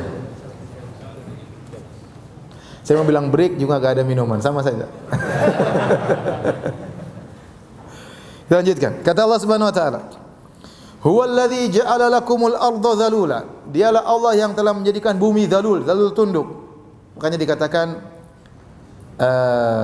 al-ba'ir adz-dzalul, onta yang tunduk, artinya mudah untuk ditunggangi. Ya, mudah untuk ditunggangi. Jalan pun demikian. Di atas muka bumi ini Allah mudahkan bumi ini, mudah untuk dipijaki. Tadinya bumi bergetar, kalau bergetar Allah turunkan gunung-gunung sehingga pasak, akhirnya bumi enggak jadi bergetar. Dengan demikian mudah untuk dipijaki. Kata Allah, "Famshu fi manakibiha." Berjalanlah di atas manakibnya. Manakib ini ada khilaf, dua pendapat di kalangan para tafsir. Ada yang disebut dengan manakib ay atrafil ard, yaitu ke penjuru bumi. Silakan berjalan kemanapun mudah ke penjuru bumi. Ada yang mengatakan manakibiha ay al-jibal, yaitu gunung-gunung. Karena mankib dalam bahasa Arab artinya pundak. Dan pundak itu fi a'alil insan, yaitu di bagian tinggi seorang manusia. Ada yang mengatakan mankib maksudnya fi atrafil insan, di ujung-ujungnya. Artinya ada dua pendapat secara bahasa. Ada yang mengatakan famshu fi manakibiha, artinya berjalan di penjuru bumi kau akan dapati mudah, ke mana-mana mudah. Kau mau ke Papua gampang jalan, di Papua jalan juga mudah. Mau ke Turkiya, mau ke Eropa, mau ke Amerika, mau ke Australia, mau ke Bintaro, ya sama, mudah. Jalan mudah, enggak susah. Bisa dipijaki, bisa ditempuh oleh seorang manusia. Ini pendapat pertama. Pendapat kedua, famshu fi manakibiha ay famshu fi jibaliha. Jangankan yang di bawah, kau naik gunung pun bisa kalau kau mau naik. Gunung-gunung banyak orang mendaki gunung, artinya bisa didaki. Tidak kemudian kepleset, jatuh mati, enggak, mudah. Nah, kalau yang tinggi-tinggi saja mudah kau daki, mudah bisa kau jalani, apalagi yang di bawah. Ini dipilih oleh Ibnu Qayyim rahimahullah taala. Kemudian kata Allah Subhanahu wa taala, "Wa kulu min rizqih."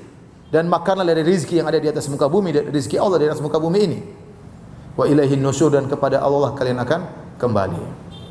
Ini dalil bahwasanya untuk cari rizki butuh usaha. Karena Allah menggandengkan antara masyu, berjalan, dengan makan rizki. Maka namanya tawakal yang benar itu harus ada apa? Usaha. Berbeda kalau kita sudah kejebak dengan suatu perkara, tidak mungkin lagi ada usaha.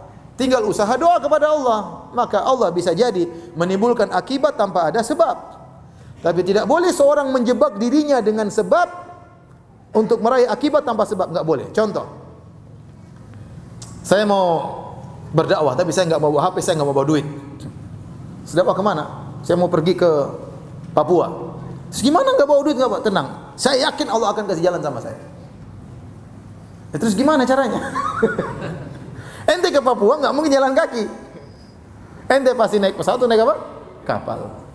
Ya akhirnya nanti menyusahkan orang. Ente berhasil memang kemana? Papua, tapi menyusahkan orang. Ya. Saya pernah ditanya, Ustaz, ada orang berdakwah ke naik kapal, waktu diperiksa dia zikir, ya Ustaz, biar kelewat. Saya bilang ente merugikan negara, tahu nggak seperti itu? Ente kira kapal tuh gratis jalan tidak pakai minyak. Tidak boleh seperti itu. Tidak boleh seorang menjebak dirinya seperti itu. Ada sebagian orang berdakwah, dia nggak bawa HP supaya tidak dikontak sama istrinya. Ya istrinya susah, akhirnya susah. Ini kejadian. Akhirnya istrinya ada perlu, telepon sama kawan-kawan yang tolong. Suaminya nggak peduli, HP-nya dimatiin. Ini tidak diajarkan dalam syariat seperti ini. Tawakal itu harus ada usaha. Makanya Nabi SAW mengatakan, "Lau annakum tatawakkaluna haqqa tawakkulih, la razaqakum kama yarzuqut tayr." Kalau kalian bertawakal dengan tawakal yang sungguhnya, Allah akan beri rezeki kepada kalian sebagaimana Allah berikan rezeki pada burung. Ya. Taqdu khimasan wa taruhu bitana. Pergi dalam kondisi perut kosong, terbang di pagi hari, balik dalam kondisi perut sudah kenyang. Tapi dia terbang. Burung tersebut apa? Terbang, berusaha. Jadi namanya tawakal itu harus berusaha, bukan cuma diem tanpa berusaha. Kecuali kalau kita sudah terjebak, ya, tahu-tahu Allah kasih rizki, itu lain cerita. Ya. Syekh Abdul Razak pernah cerita, ada orang dakwah dan kita berdakwah ke sana ke sini. Ada seorang kawan kita berdakwah, dia enggak punya apa-apa, waktu dia pergi berdakwah, Istrinya bilang, "Abi, mau kemana Abi?" "Saya mau berdakwah." "Gimana? Enggak ada makan, enggak ada beras. Anak-anak gimana?" "Zikir." Terus suaminya berdakwah, masak, taruh air, taruh batu, nanti jadi. Akhirnya istrinya berzikir, tahu-tahu dibuka sudah ada makanan. Ini kan cerita kan? Ini cerita membuang semua dalil, ratusan dalil terbuang gara-gara cerita ngawur seperti ini. Makanya ini tidak boleh. Kalau memang kejebak kita nggak ada kondisi di luar, bisa jadi Allah timbulkan akibat tanpa sebab. Seperti Maryam beribadah di mihrab, tahu-tahu ada rizki dari Allah Subhanahu Wa Taala. Anna laki hada, kok bisa? Ini di luar cerita, di luar konteks. Karena perempuan bukan cari rizki, enggak, yang cari laki-laki. Ya. Dia bilang, lihat, saya pernah ceramah begini dibantah sama mereka. Kata mereka, lihat Maryam tidak mana-mana dapat. Ente kalau jadi Maryam perempuan, ente duduk aja mana sini biar. Ente kan laki-laki, gimana kasih makan anak istri? Mau nongkrong aja di rumah. Jadi sering sebenarnya ahlul bidah mereka berdalil dengan cerita sehingga semua dalil runtuh gara-gara apa? Cerita. Ini dalil seperti ini, famshu fi manakibiha, buang, enggak usah. Kata Allah, fa idza qudiyatis salatu fantashiru fil ardi wabtaghu min fadlillah. Kalau sudah selesai salat Jumat, bertebarlah di atas muka bumi. Allah suruh jalan. Cari rezeki. Bukan nyongkrong di masjid aja, enggak. Terus gara-gara cerita tadi buyar semuanya. Istidlal berdalil dengan cerita. Ceritanya belum tentu benar. Emang ceritanya ente lihat sendiri? Enggak, dengar-dengar juga. Repot. Enggak lihat langsung, cuma dengar-dengar juga, repot. Dan apa yang dialami oleh seorang tidak bisa dikiaskan ya. Beda orang, beda iman, beda kondisi, beda macam-macam.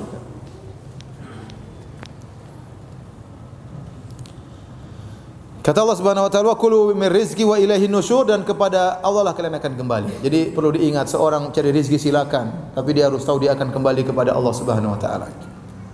Makanya kalau cari rezeki jangan lupa kepada syariat, jangan lupa kepada ngaji, jangan lupa kepada salat.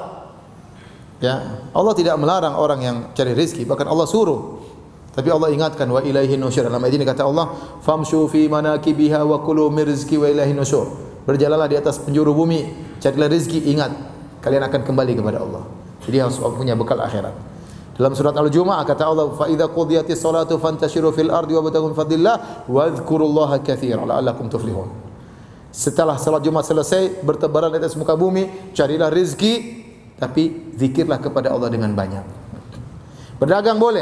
Rijalun la tulhihim tijaratun wala bay'un an dzikrillahi wa iqamis salati wa ita'iz zakah yakhafuna yawman tataqallabu fil qulub wal absar.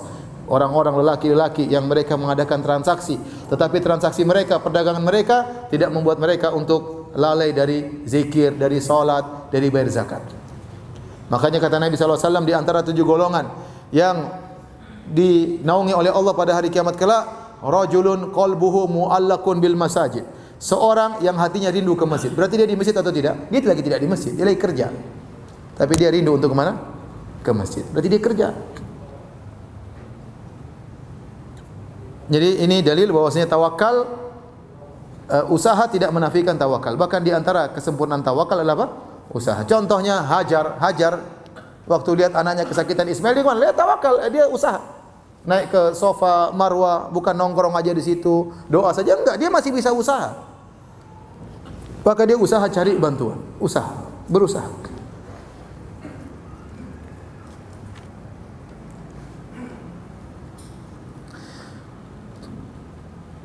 Kemudian kata Allah Subhanahu wa taala, "A amintum man fis sama'i ay yakhsifa bikumul arda fa idza hiya tamur." Apa kalian merasa aman dari zat yang di langit akan bisa menenggelamkan kalian di dalam bumi? Fa idza hiya tamur, kemudian bumi tersebut bergerak-gerak mau nyiksa kalian. Jadi ini peringatan, meskipun Tuhan kalian di atas langit, jangan kalian merasa aman.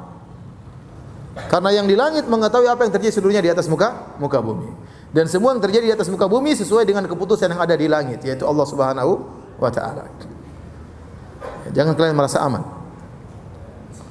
Makanya semua salaf tatkala menafsirkan ayat ini, "Aamintu man fis sama", apakah kalian merasa aman dari yang di langit? Maksudnya, apakah kalian merasa aman dari Allah Subhanahu wa taala yang ada di atas langit? Ini dalil bahwasanya Allah berada di atas.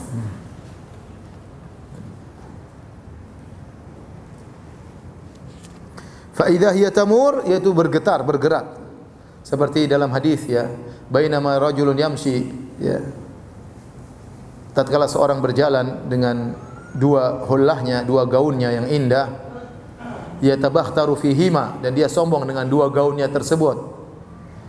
Id khusifa bihi fil ard, kemudian dia ditenggelamkan dalam bumi. Wa huwa yatajaljalu fiha ila yaumil qiyamah, atau kama qala Nabi sallallahu alaihi wasallam. Kemudian dia pun dibenamkan dalam bumi dan dia digerakkan sampai hari kiamat. Ini salah satu sebab bahaya kesombongan. Pernah ada kejadian seorang sombong dengan bajunya, kemudian Allah benamkan dalam bumi, kemudian dia digoncangkan sampai hari kiamat kelak. Fa khasafna bihi wa bidarihi al-ard. Allah membenamkan Qarun yang sombong. Fa kharaja ala qaumi fi zinatihi, dia keluar dengan penuh sombongan, dengan hartanya, dengan budak-budaknya. Tiba-tiba Allah benamkan. Ya. Jadi kalian jangan merasa aman, bisa saja Allah kalau berkehendak Allah benamkan kalian. Dan sekarang kejadian kita lihat orang terbenam. Allah di langit, dia di bumi, dia merasa aman. Apalagi dia tinggal di tempat tinggi, ternyata Allah bisa benamkan dia meskipun dia di tempat yang tinggi. Kalau Allah berkehendak mudah bagi Allah Subhanahu wa taala, tinggal kun fayakun. Am amintum man fis samai ayursila alaikum hasiba. Apa kalian merasa aman dari Allah yang ada di langit akan mengirimkan kepada kalian hasiba, batu, hujan batu. Ya, dan ini pernah Allah timpakan kepada kaum Lut. Ya, kaum Lut mereka diangkat, kemudian setelah diangkat dibanting, kemudian mereka jatuh dari langit sambil dilempar dengan hujan batu. Ya. Fasata'lamuna kaifa nadhir, dan kalian akan mengetahui bagaimana peringatanku, bagaimana hukumanku kepada orang yang membangkangku. Jadi Allah ingatkan, ini surat Makkiyah, Allah ingatkan kepada orang-orang Quraisy yang mereka membangkang. Kalau Allah berkehendak, Allah bisa turunkan hujan batu kepada mereka. Setelah itu Allah berfirman tentang kuasaan Allah Subhanahu wa taala.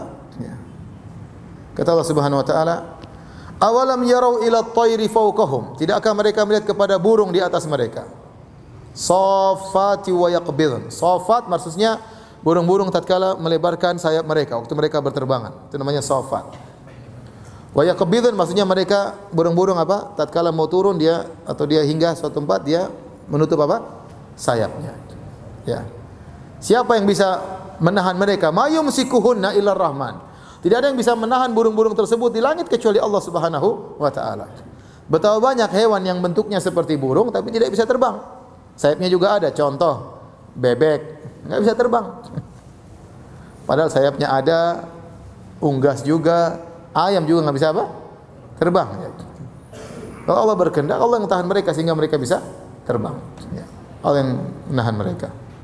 Ma yumsikuhunna illa Rahman, tidak ada yang menahan mereka kecuali Ar-Rahman. Innahu bikulli syai'in basir, sungguhnya Allah Maha melihat atas segala sesuatu.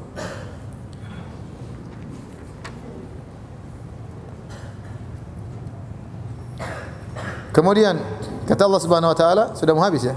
Belum? Masih panjang. Amman hadzal ladzi huwa jundul lakum yansurukum min dunir rahman. Apakah ini tentara kalian yang bisa menyelamatkan dari Ar-Rahman? Kalau Allah sudah menurunkan azab, siapa yang bisa menolongmu? Enggak ada.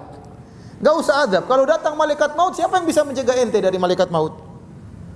Jenderal mau bintang 7 pun, apalagi cuma bintang 4. Bintang 7 tidak bisa, udah pasukannya banyak, kalau malaikat maut datang udah enggak selamat, enggak bisa.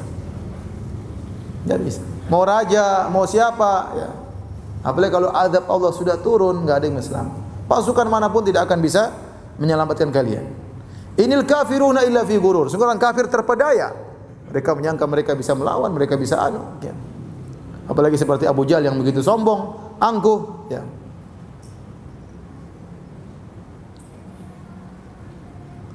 Amman hadzal ladzi yarzuqukum in amsaka rizqa. Dan siapa yang bisa memberi rezeki pada kalian kalau Allah tahan rezeki kalian? Kalau turun Allah tahan hujan, tidak turun-turun hujan, siapa yang bisa menurunkan hujan? Kalau Allah bikin kemarau panjang, siapa yang bisa tumbuhkan tumbuhan? Enggak ada yang bisa.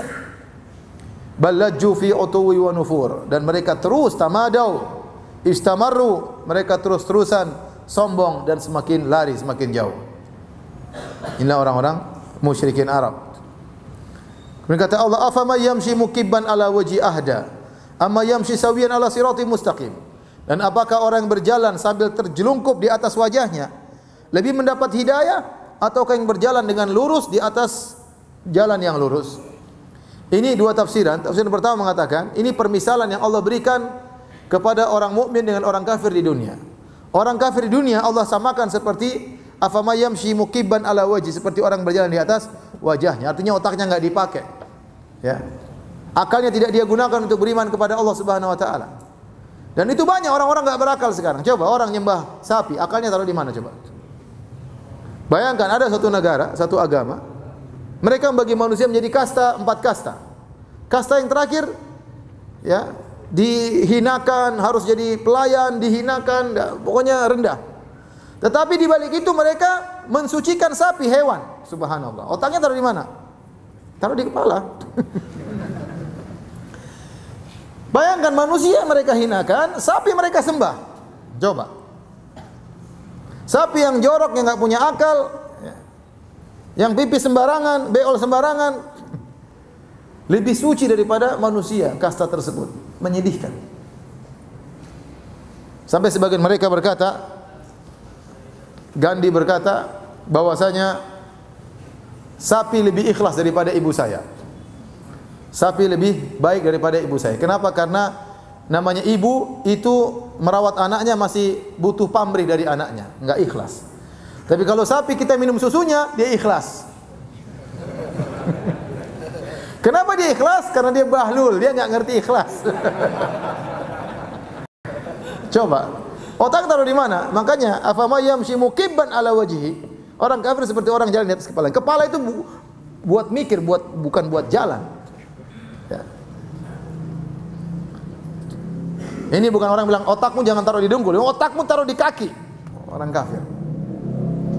Gimana? Gimana Anda menyembah manusia Nabi Isa? Nabi Isa itu bukan Tuhan ya akhi. Di mana otak Anda? Tuhan Nabi Isa itu sakit, Nabi Isa itu makan, Nabi Isa lapar, Nabi Isa tidur, Nabi Isa sholat, Nabi Isa berdoa, Nabi Isa bayar zakat. Masa Tuhan bayar zakat? Masa Tuhan berdoa? Apa enggak mikir? Masa Tuhan bawa Injil, bawa risalah? Ya akhi, nanti Tuhan enggak perlu pakai kitab suci, ngomong langsung dong. Ya? Ini kitab suci ngapain? Berarti dia bukan Tuhan, dia Rasul. Taruh di mana otaknya? Gimana Tuhan dikejar-kejar sama yang dia ciptakan? Dikejar sama orang-orang apa? Romawi, mau ditangkap. Tuhan kabur, subhanallah. Ya sudahlah. Benar, mukibban ala wajhi, otak enggak dipakai. Tapi itu yang terjadi. Apalagi yang nyembah api, dia yang nyalakan api, dia sembah sendiri. Gimana orang Majusi? Api dia nyalakan, dia jaga. Ini Tuhan dia jaga, dia sembah. Subhanallah.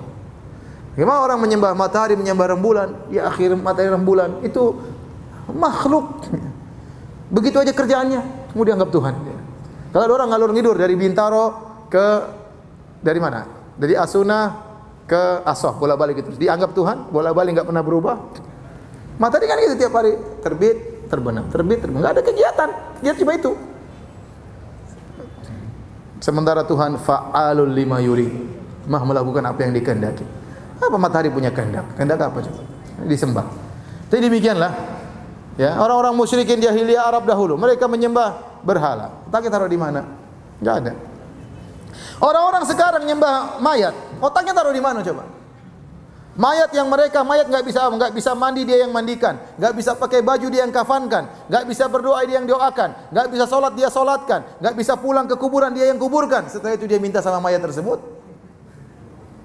Kalau mayatnya bisa ngomong, ente ini bahlul banget ya. Saya ini sudah enggak bisa apa-apa, butuh doa ente malah minta doa sama saya. Sudah kamu aja yang jadi mayat, saya yang hidup. Enggak ada otaknya. Mukibban ala wajhi, otaknya bukan cuma di dengkul, di kakinya. Afama yamshi mukibban ala wajhi ahda amma yamshi ala siratim mustaqim. Apakah mau sama dengan orang yang berjalan di atas jalan yang lurus? Ini tafsiran pertama adalah kinayah tentang orang kafir di atas muka bumi dan orang mukmin. Tafsiran yang kedua adalah tentang hari kiamat. Di hari kiamat kelak mereka ya yuhsyaruna ala wujuhim. Ya. Mereka dibangkitkan di atas wajah mereka, dalam ayat Al-Qur'an disebutkan, ya. Jadi mereka dibangkitkan dalam kondisi berjalan tapi di atas wajah mereka, ya. Kadzalika naqussu 'alaika min anba'i ma qad sabaq. Ayat yang lainnya. Yusyaruna ala wujim summan wa bukman wa umya. Dalam ayat mereka dibangkitkan di atas wajah mereka, kemudian terhina berjalan di atas wajah mereka padang mahsyar tersebut. Makanya seorang sahabat bertanya kepada Nabi, "Ya Rasulullah, kok bisa mereka berjalan di atas wajah mereka? Gimana caranya jalan di atas wajah? Apa keluar kaki di sini kemudian jalan?" Kata Nabi, "Alaisa alladhi amshahu ala rijlaini fid dunya qadiran ala an yumshiyahu ala wajhi fil akhir," atau kama qala Nabi sallallahu alaihi wasallam. Kata Nabi, bukankah Allah yang bisa buat mereka jalan dengan dua kaki di bumi mampu untuk buat mereka berjalan atas kepala mereka? Tentu mampu, bala. Ya Allah bikin begitu, mereka bisa jalan di atas kepala mereka. Tidak perlu latihan break dance dulu, sudah bisa jalan di atas kepalanya nanti hari kiamat kelak. Kemudian kata Allah Subhanahu wa taala, "Qul huwallazi ansha'akum wa ja'ala lakum as-sam'a wal absara wal af'ida qalilan ma tashkurun." Dan dia adalah Allah Subhanahu wa taala yang telah menciptakan kalian dan menjadikan bagi kalian pendengaran, penglihatan dan hati, jantung, qalilan ma tashkurun. Dan sungguh sedikit kalian bersyukur. Ini benar. Yang berikan kita penglihatan Allah, berikan pendengaran Allah. Subhanallah, saya kemarin ngisi pengajian di Al-Azhar, ada kumpulan pengajian majelis taklim tuli. Orang tuli ikut pengajian. Nanti ada yang terjemahkan begini. Subhanallah. Kita diberi pendengaran, kita gunakan maksiat. Dengar ghibah, dengar namimah, ya, dengar musik-musik, joget-joget, ya. Allah memberikan kita lisan dan kedua mata. Alam naj'al lahu ainain, bukankah memberikan kedua mata? Kita gunakan melihat yang haram. Musibah zaman sekarang. Ya, cewek-cewek terbuka auratnya, ya macam-macam. Apalagi di medsos, di YouTube, nonton berita yang bawa berita ceweknya seksi, ya. TV mana yang berita, pembawa beritanya pakai jilbab kemudian jilbabnya sunnah? TV mana? Ada tidak? Yang berita-berita itu ada enggak gitu? Ya. Enggak ada, semuanya seksi kan? Semuanya seksi. Sekarang nonton berita nonton begini kan nontonnya. Alam naj'al lahu ainain, bukankah Allah berikan kepada engkau dua mata? Kalau Allah cabut sewaktu-waktu bisa. Kita diminta bertanggungjawaban atas apa yang kita lihat. Makanya di antara doa Nabi sallallahu alaihi wasallam, "Famati'na Allahumma bi asma'ina wa absarina." Ya Allah, berikanlah kami ini kenikmatan yang benar dalam pandangan kami dan pendengaran kami agar tidak melihat yang tidak benar. Kita banyak istighfar, ya. Hadirin Allah Subhanahu wa taala, jadi semuanya yang berikan Allah, pendengaran, penglihatan, jantung, hati, qalilan ma tashkurun, tapi sebagian kecil dari kalian yang bersyukur kepada Allah Subhanahu wa taala. Kemudian kata Allah Subhanahu wa taala, "Qul huwallazi dzara'akum fil ardi wa ilaihi tuhsyarun." Dan dialah Allah yang telah menebarkan kalian di atas muka bumi, tersebar di mana-mana. Di Bintaro, di mana lagi? Di Jakarta Timur, Jakarta Utara, di negara yang lain, manusia tersebar. Wa ilaihi tuhsyarun, dan kepada Allah kalian akan dikumpulkan. Wa yaquluna mata hadzal wa'du in kuntum shadiqin. Namun mereka orang-orang musyrikin, mereka nantang, kata mereka, mata hadzal wa'du, wahai para rasul, mana janji kalian akan ditimpakan azab, kami ditimpakan azab? Kapan? Mana janji kalian? In kuntum shadiqin, kalau kalian benar-benar seorang rasul, para rasul, turunkan azab kepada kami. Katakanlah, qul innamal ilmu indallah wa innama ana nadhirum mubin. Wahai Muhammad, katakanlah kepada mereka, ilmu tentang azab turun kepada kalian di sisi Allah, aku hanyalah pemberi peringatan. Kata Allah, falamma ra'ahu zulfatan si'at wujuhul ladzina kafaru. Tatkala nanti mereka melihat zulfa itu kedekatan, dekat. Zulfa artinya dekat, ya. Wa uzlifatil jannatu lil muttaqina ghairu ba'id. Surga didekatkan kepada orang beriman. Falamma ra'ahu, tatkala mereka ra'aul azab, mereka melihat azab zulfatan, dekat kepada mereka, si'at wujuhul ladzina kafaru, maka jadi buruklah wajah mereka.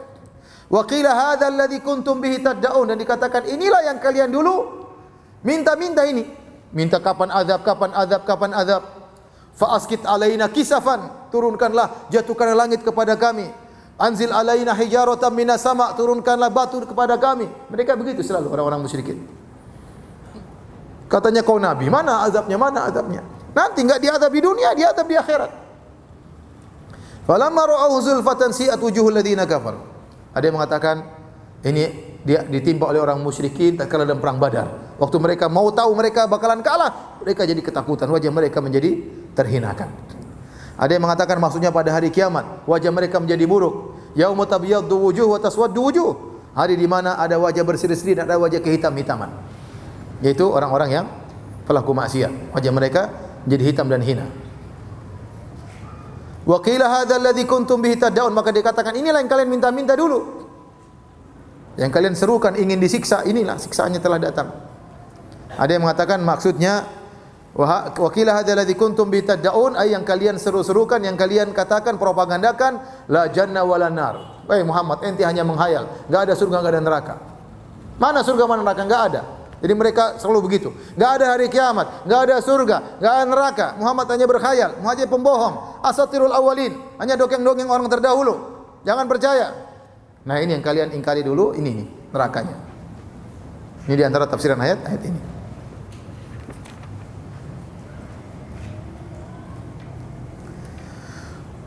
Qul ara'aytum in ahlakani Allah wa ma'ya aw rahimana. Katakanlah, bagaimana menurut kalian jika Allah membinasakan aku atau membinasakan orang yang bersamaku, atau Allah sayang kepada kami?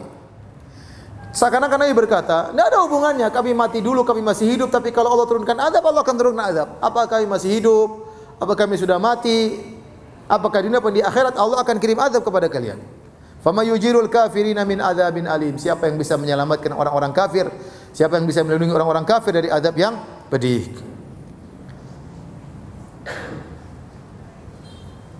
Qul huwar rahmanu amanna bihi wa alaihi tawakkalna.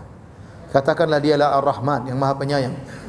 Kami beriman kepadanya dan kami bertawakal kepadanya. Fasata'lamuna man huwa fi dhalalim mubin. Kalian akan mengetahui siapakah yang berada di atas kesesatan yang nyata. Qul ara'aytum in asbaha ma'ukum ghawra. Dan sampaikanlah kepada kami, seandainya air yang kalian sekarang lihat, ada yang mengatakan air Zam-Zam, ada yang mengatakan mata air di mana, di daerah Mekah sana, ghawra, tiba-tiba masuk ke dalam, surut, enggak ada airnya lagi. Fama ya'tikum bima'in ma'in. Siapa yang bisa datangkan air kalau bukan Allah Subhanahu wa taala? Kalau Allah takdirkan air Zam-Zam surut, siapa yang bisa mendatangkan penggantinya? Tidak ada. Selesai ya? Alhamdulillah. Tinggal 33 menit. Kapan kita mau selesai? Tanya jawab. Selesai sekarang? Tanya jawab dulu. Tanya jawab dulu. Tanya jawab 15 menit. Silakan, yang bertanya saya persilakan.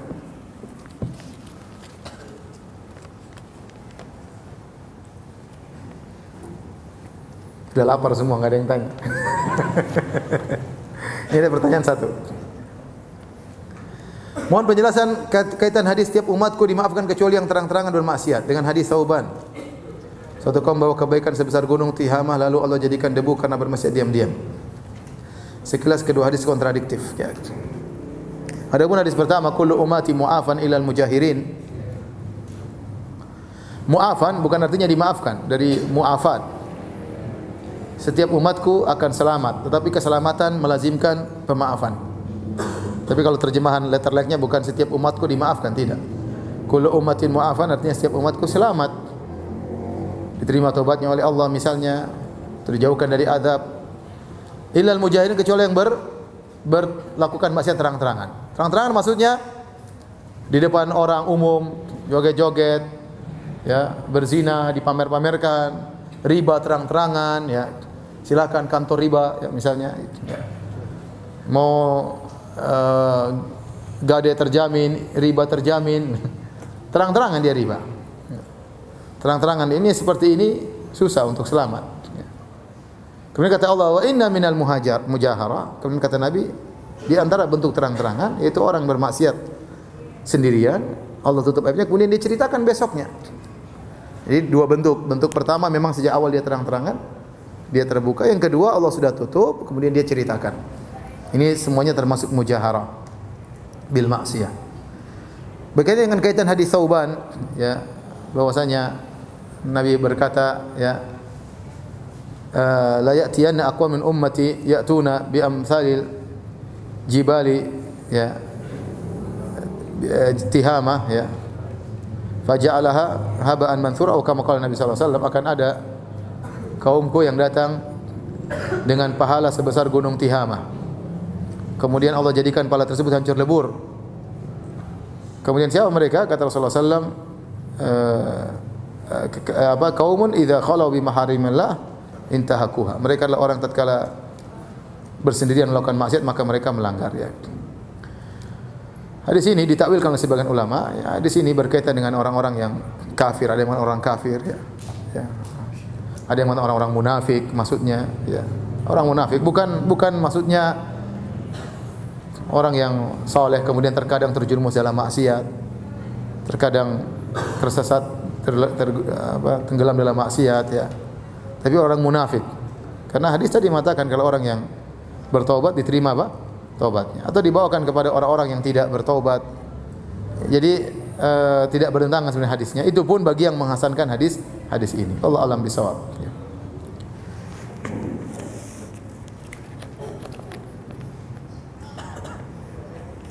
Ustaz, bagaimana tanggapan Ustaz mengenai rambut Rasul sallallahu alaihi wasallam yang sedang viral saat ini? Sekarang rambutnya lagi diapain sekarang? Saya ingin tahu. Apa di orang pada ngantri ngapain gitu, enggak? Hah? Sekarang apa? Apa dimasukkan ke air dibagi-bagi gitu? Jadi kita tahu bahwasanya boleh mencari berkah dari rambut Rasul, ya, sallallahu alaihi wasallam. Rasulullah SAW tubuhnya seluruhnya berkah. Keringatnya berkah, baju bekas yang dia pakai berkah karena sudah mengenai tubuhnya dan keringatnya. Ludahnya berkah. Kalau Nabi buang ludah, para sahabat berlomba-lomba mengambil ludahnya, ya. Sebagian tatkala perjanjian Hudaybiyah, ya. Kemudian Nabi SAW waktu haji, Rasulullah SAW cukur rambut, Rasulullah bagi-bagi, ya. Menunjukkan seluruh anggota tubuh Nabi berkah. Kalau rambutnya masih ada, tidak apa-apa kita berusaha menciumnya, kita berusaha mungkin minum air dari yang direndam oleh rambut tersebut. Tapi jadi masalah, apakah rambutnya masih ada? Nah, untuk bisa tahu itu rambut Nabi atau tidak, asalnya itu bukan rambut Nabi. Hukum asal apa? Kalau orang datangkan ini rambut, asalnya rambut Nabi itu bukan? Asalnya bukan, karena rambut ini masih banyak kemungkinan, manusia ada miliaran. Kemungkinan yang pasti ini bukan rambut Nabi sampai kita datangkan bukti bahwasanya adalah rambutnya Nabi. Nah, bagaimana Anda bisa membuktikan rambut Nabi? Mau tidak mau harus dengan sanad. Siapa yang bawa rambut ini? Dari sahabat menuju tabi'in, tabi'in menuju tabi'ut tabi'in, kemudian seterusnya sehingga sampai kepada zaman sekarang yang mengatakan ini rambut Nabi, diriwayatkan dengan orang-orang yang jujur dan thiqat, terpercaya. Dan itu tidak ada. Kalaupun ada rawinya, dari rawi ini sampai siapa yang memeriksa seluruh perawi tersebut? Apakah ada biografinya perawi-perawi ini? Tidak ada. Nah, kalau Anda tidak bisa membuktikan secara sanad, kalaupun ada sanadnya Anda tidak bisa periksa perawi-perawinya, bagaimana statusnya, jujur, terpercaya, pendusta, suka lupa, suka ngawur, ya. Tahu-tahu rambutnya sendiri dia pasang, ya enggak tahu. Dari mana Anda bisa buktikan rambut Nabi sallallahu alaihi wasallam? Sementara Imam Syafi'i, Imam Malik, Imam Ahmad tidak pernah mengatakan ada punya rambut Nabi sallallahu alaihi wasallam. Sementara tabi'in Sa'id bin Jubair, Ibnu Abbas dan yang lain tidak mengatakan pegang rambut Nabi sallallahu alaihi wasallam. Kemudian tahun 2019 di Indonesia ngaku pegang rambut apa? Nabi. Ya dapat dari mana? Oh, dari si fulan. Apakah mudah dia lepaskan gitu aja rambut Nabi? Dapat di Turki. Apakah mudah orang Turki kasih rambut Nabi sama ente misalnya? Bagaimana proses penerimanya? Siapa orang itu? Terlalu banyak pertanyaan. Berarti hukum asal itu rambut bukan rambut Nabi, kecuali ada dalil yang menunjukkan itu rambut Nabi. Nah, kalau hukum asal itu bukan rambut Nabi, maka hukum asal tidak boleh bertabaruk dengan rambut orang. Enggak boleh. Sampai ada dalil bahwasanya itu benar-benar rambut Nabi. Kalau nggak ada dalilnya, kalau ada dalilnya saya juga pingin cium rambut Nabi. Kalau ada dalilnya, ya. Tapi kalau nggak ada dalilnya, hukum asal maka bukan. Dan alhamdulillah Nabi SAW juga tidak pernah memotivasi secara lisan mengatakan, ya jagalah rambut-rambutku, kemudian biarkan sampai umatku, tidak ada. Tapi Nabi tahu rambut beliau berkah, ya. Yang Nabi wasiatkan banyak ajaran-ajarannya. Jadi keberkahan, kalau kita tidak bisa dapat keberkahan di rambut Nabi, masih banyak keberkahan ajaran Nabi. Nabi mengajarkan salat malam, itu keberkahan luar biasa. Nabi ajarkan sedekah, itu keberkahan luar biasa. Antum mencari keberkahan dari ajaran Nabi sallallahu alaihi wasallam. Makanya Nabi mengatakan, al ulama warathatul anbiya wal anbiya lam yuwarithu dinar wala dirhaman wa inna warathul ilm. Faman akhadahu faqad akhadha hadzan wafiran. Para nabi adalah, ya, pewaris, para ulama pewaris para nabi, dan para nabi tidak mewariskan dinar dan dirham, tapi hanya mewariskan apa? Ilmu. Maka seorang berusaha mengambil keberkahan dari ilmu yang diajarkan oleh Nabi, hadis-hadis Nabi sallallahu alaihi wasallam.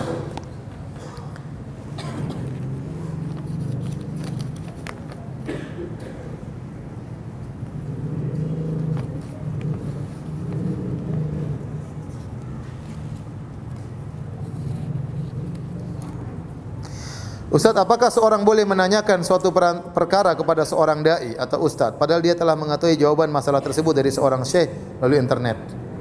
Kita tahu Allah berfirman, fas'alu ahla dzikri in kuntum la ta'lamun. Bertanyalah kepada ahlu dzikir, kepada ulama atau para ahli ilm kalau kalian tidak mengetahui. Dari sini kita tahu bahwasanya bertanya itu juga ibadah, karena itu perintah Allah. Orang kalau jahil dia bertanya dapat pahala. Karena dia tahu bahwasanya bertanya itu adalah ibadah, maka dia harus dengan adab. Niatnya harus benar. Benar-benar tidak tahu, bukan untuk ngetes ustaz, bukan untuk mengetahui kemampuan ustaz misalnya. Dia benar-benar tanya, dia tidak tahu. Kalau dia sudah tahu jawaban dari seorang syekh, misalnya dia pelajari, dia ingin tanya dalam rangka untuk misalnya dia tahu ustaz ini ilmu, dia ingin tahu bagaimana pendapat ustaz, enggak ada masalah, dia ingin namanya tahu pendapat para ulama, bukan dalam rangka menghinakan ustaz tersebut, bukan dalam rangka untuk merendahkan ustaz tersebut, ya. Tapi sekedar dia ingin nambah wawasan atau disampaikan secara jujur, ustaz, lebih baik dia tanya, ustaz, saya baca di internet begini-begini ustaz, ada syekh bilang gitu, bagaimana menurut pendapat ustaz? Itu lebih baik. Lebih baik, ya. Adapun kalau dia sudah punya jawaban yang dia yakini, sekedar hanya untuk mendebat ustaz, untuk merendahkan ustaz, maka ini tercela. Jadilah ibadah tersebut bukan lagi sebagai ibadah. Terkadang bisa jadi riya karena ingin pamer, ingin menjatuhkan atau ingin mencela, menghina. Jangan, ya. Tapi kalau niatnya baik, ingin sharing sama ustaz, boleh-boleh saja.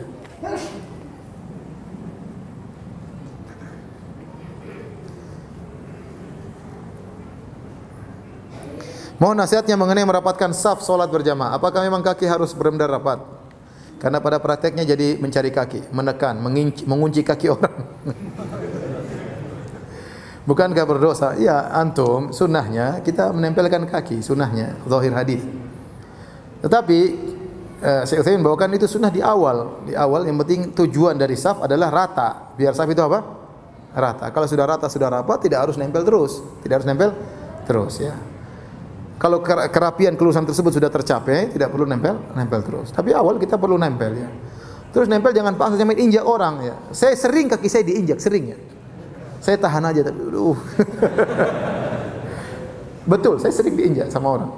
Jadi ikhwan-ikhwan kadang-kadang enggak ngerti, mungkin dia injak jadi sakit, kena injak tipis gini, sakit itu.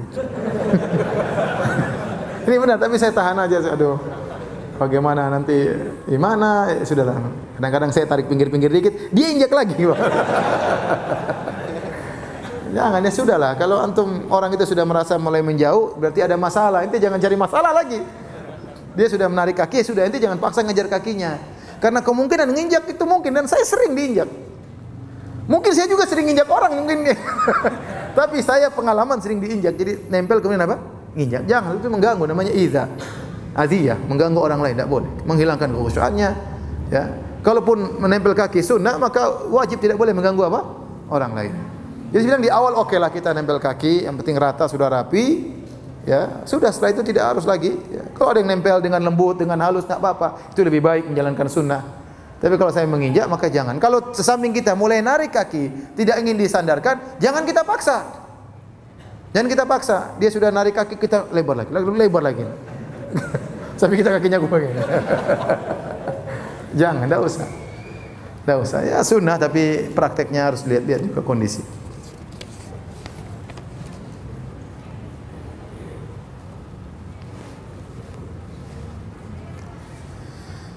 Saya ingin tahu bagaimana dengan ibrah Nabi mengamalkan baca surat Al-Mulk sebelum tidur. Hadisnya dhaif, Nabi baca setiap sebelum apa? Tidur.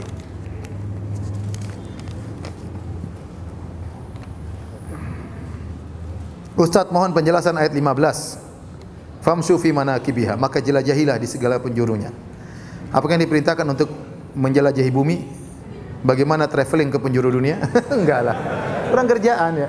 Maksudnya lanjutkan ayatnya, famshu fi manakibiha wa kulu mir rizqi. Berjalan di atas muka bumi cari rizki. Bukan ini dalil boleh traveling kemana-mana ya. Ke Eropa, Allah suruh kemana-mana, ke Amerika, ke Las Vegas, kemana ngapain ya. Jadi buang-buang duit jalan-jalan sana sini. Apa faedah jalan sana sini? Habisin duit. Memang biaya ke Amerika murah, mahal. Ke Eropa murah, mahal. Setengah mati lagi naik pesawat 15 jam, 17 jam, kadang 20 jam. Kalau nggak ada tujuan yang pasti ngapain? Ya.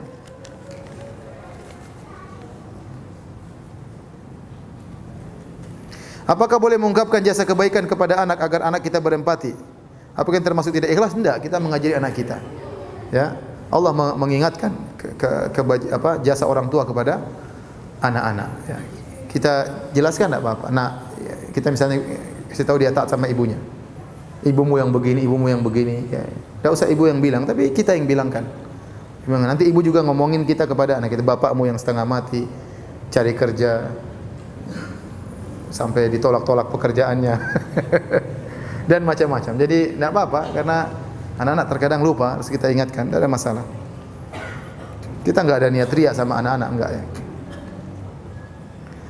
Mohon rekomendasi kitab ilmu tafsir bagi pemula yang ingin belajar. Ilmu tafsir bagi pemula yang paling baik tafsir Sa'di. Tafsir Abdurrahman bin Nasir Sa'di rahimahullah taala. Ustaz, apakah boleh chattingan dengan perempuan lain padahal dia sendiri sudah memiliki istri? Masya Allah, ini curhat kayaknya. Lalu chattingan sama perempuan, apa tujuannya? Ya. Kalau chattingan misalnya perempuan itu jual jamu, terus bilang, Mbak, jamu buat istri saya, nggak apa-apa, jualan. Tapi kalau gimana kabar ukhti, itu repot gitu. Ya. Ngapain aja ukhti pagi-pagi, wah itu repot seperti itu. Hati ini lemah ya ikhwan, hati ini lemah. Ya. Kalau tidak halal, artinya jatuh pacaran lewat chattingan ya. Jangan ya. Kalau antum ingin menikah lagi dengan cara yang benar, dengan cara yang benar agar diberkahi oleh Allah Subhanahu wa taala. Baik, demikian saja kajian kita. Saya mohon maaf. Kalau ada kesempatan minggu depan, mudah-mudahan Jumat depan, saya enggak tahu ya, apa saya ada pertemuan keluarga atau tidak ya. Nanti dilihat. Tapi kalau saya tidak ada kegiatan berarti kita lanjut ya. Mungkin surat apa? Surat Al-Qalam. Habis ini surat apa? Al-Qalam ya. Nanti lihat, nanti tunggu pengumuman ya. Demikian, subhanakallah bihamdik, asyhadu an la ilaha illa anta, astaghfiruka wa atubu ilaik. Assalamualaikum warahmatullahi wabarakatuh.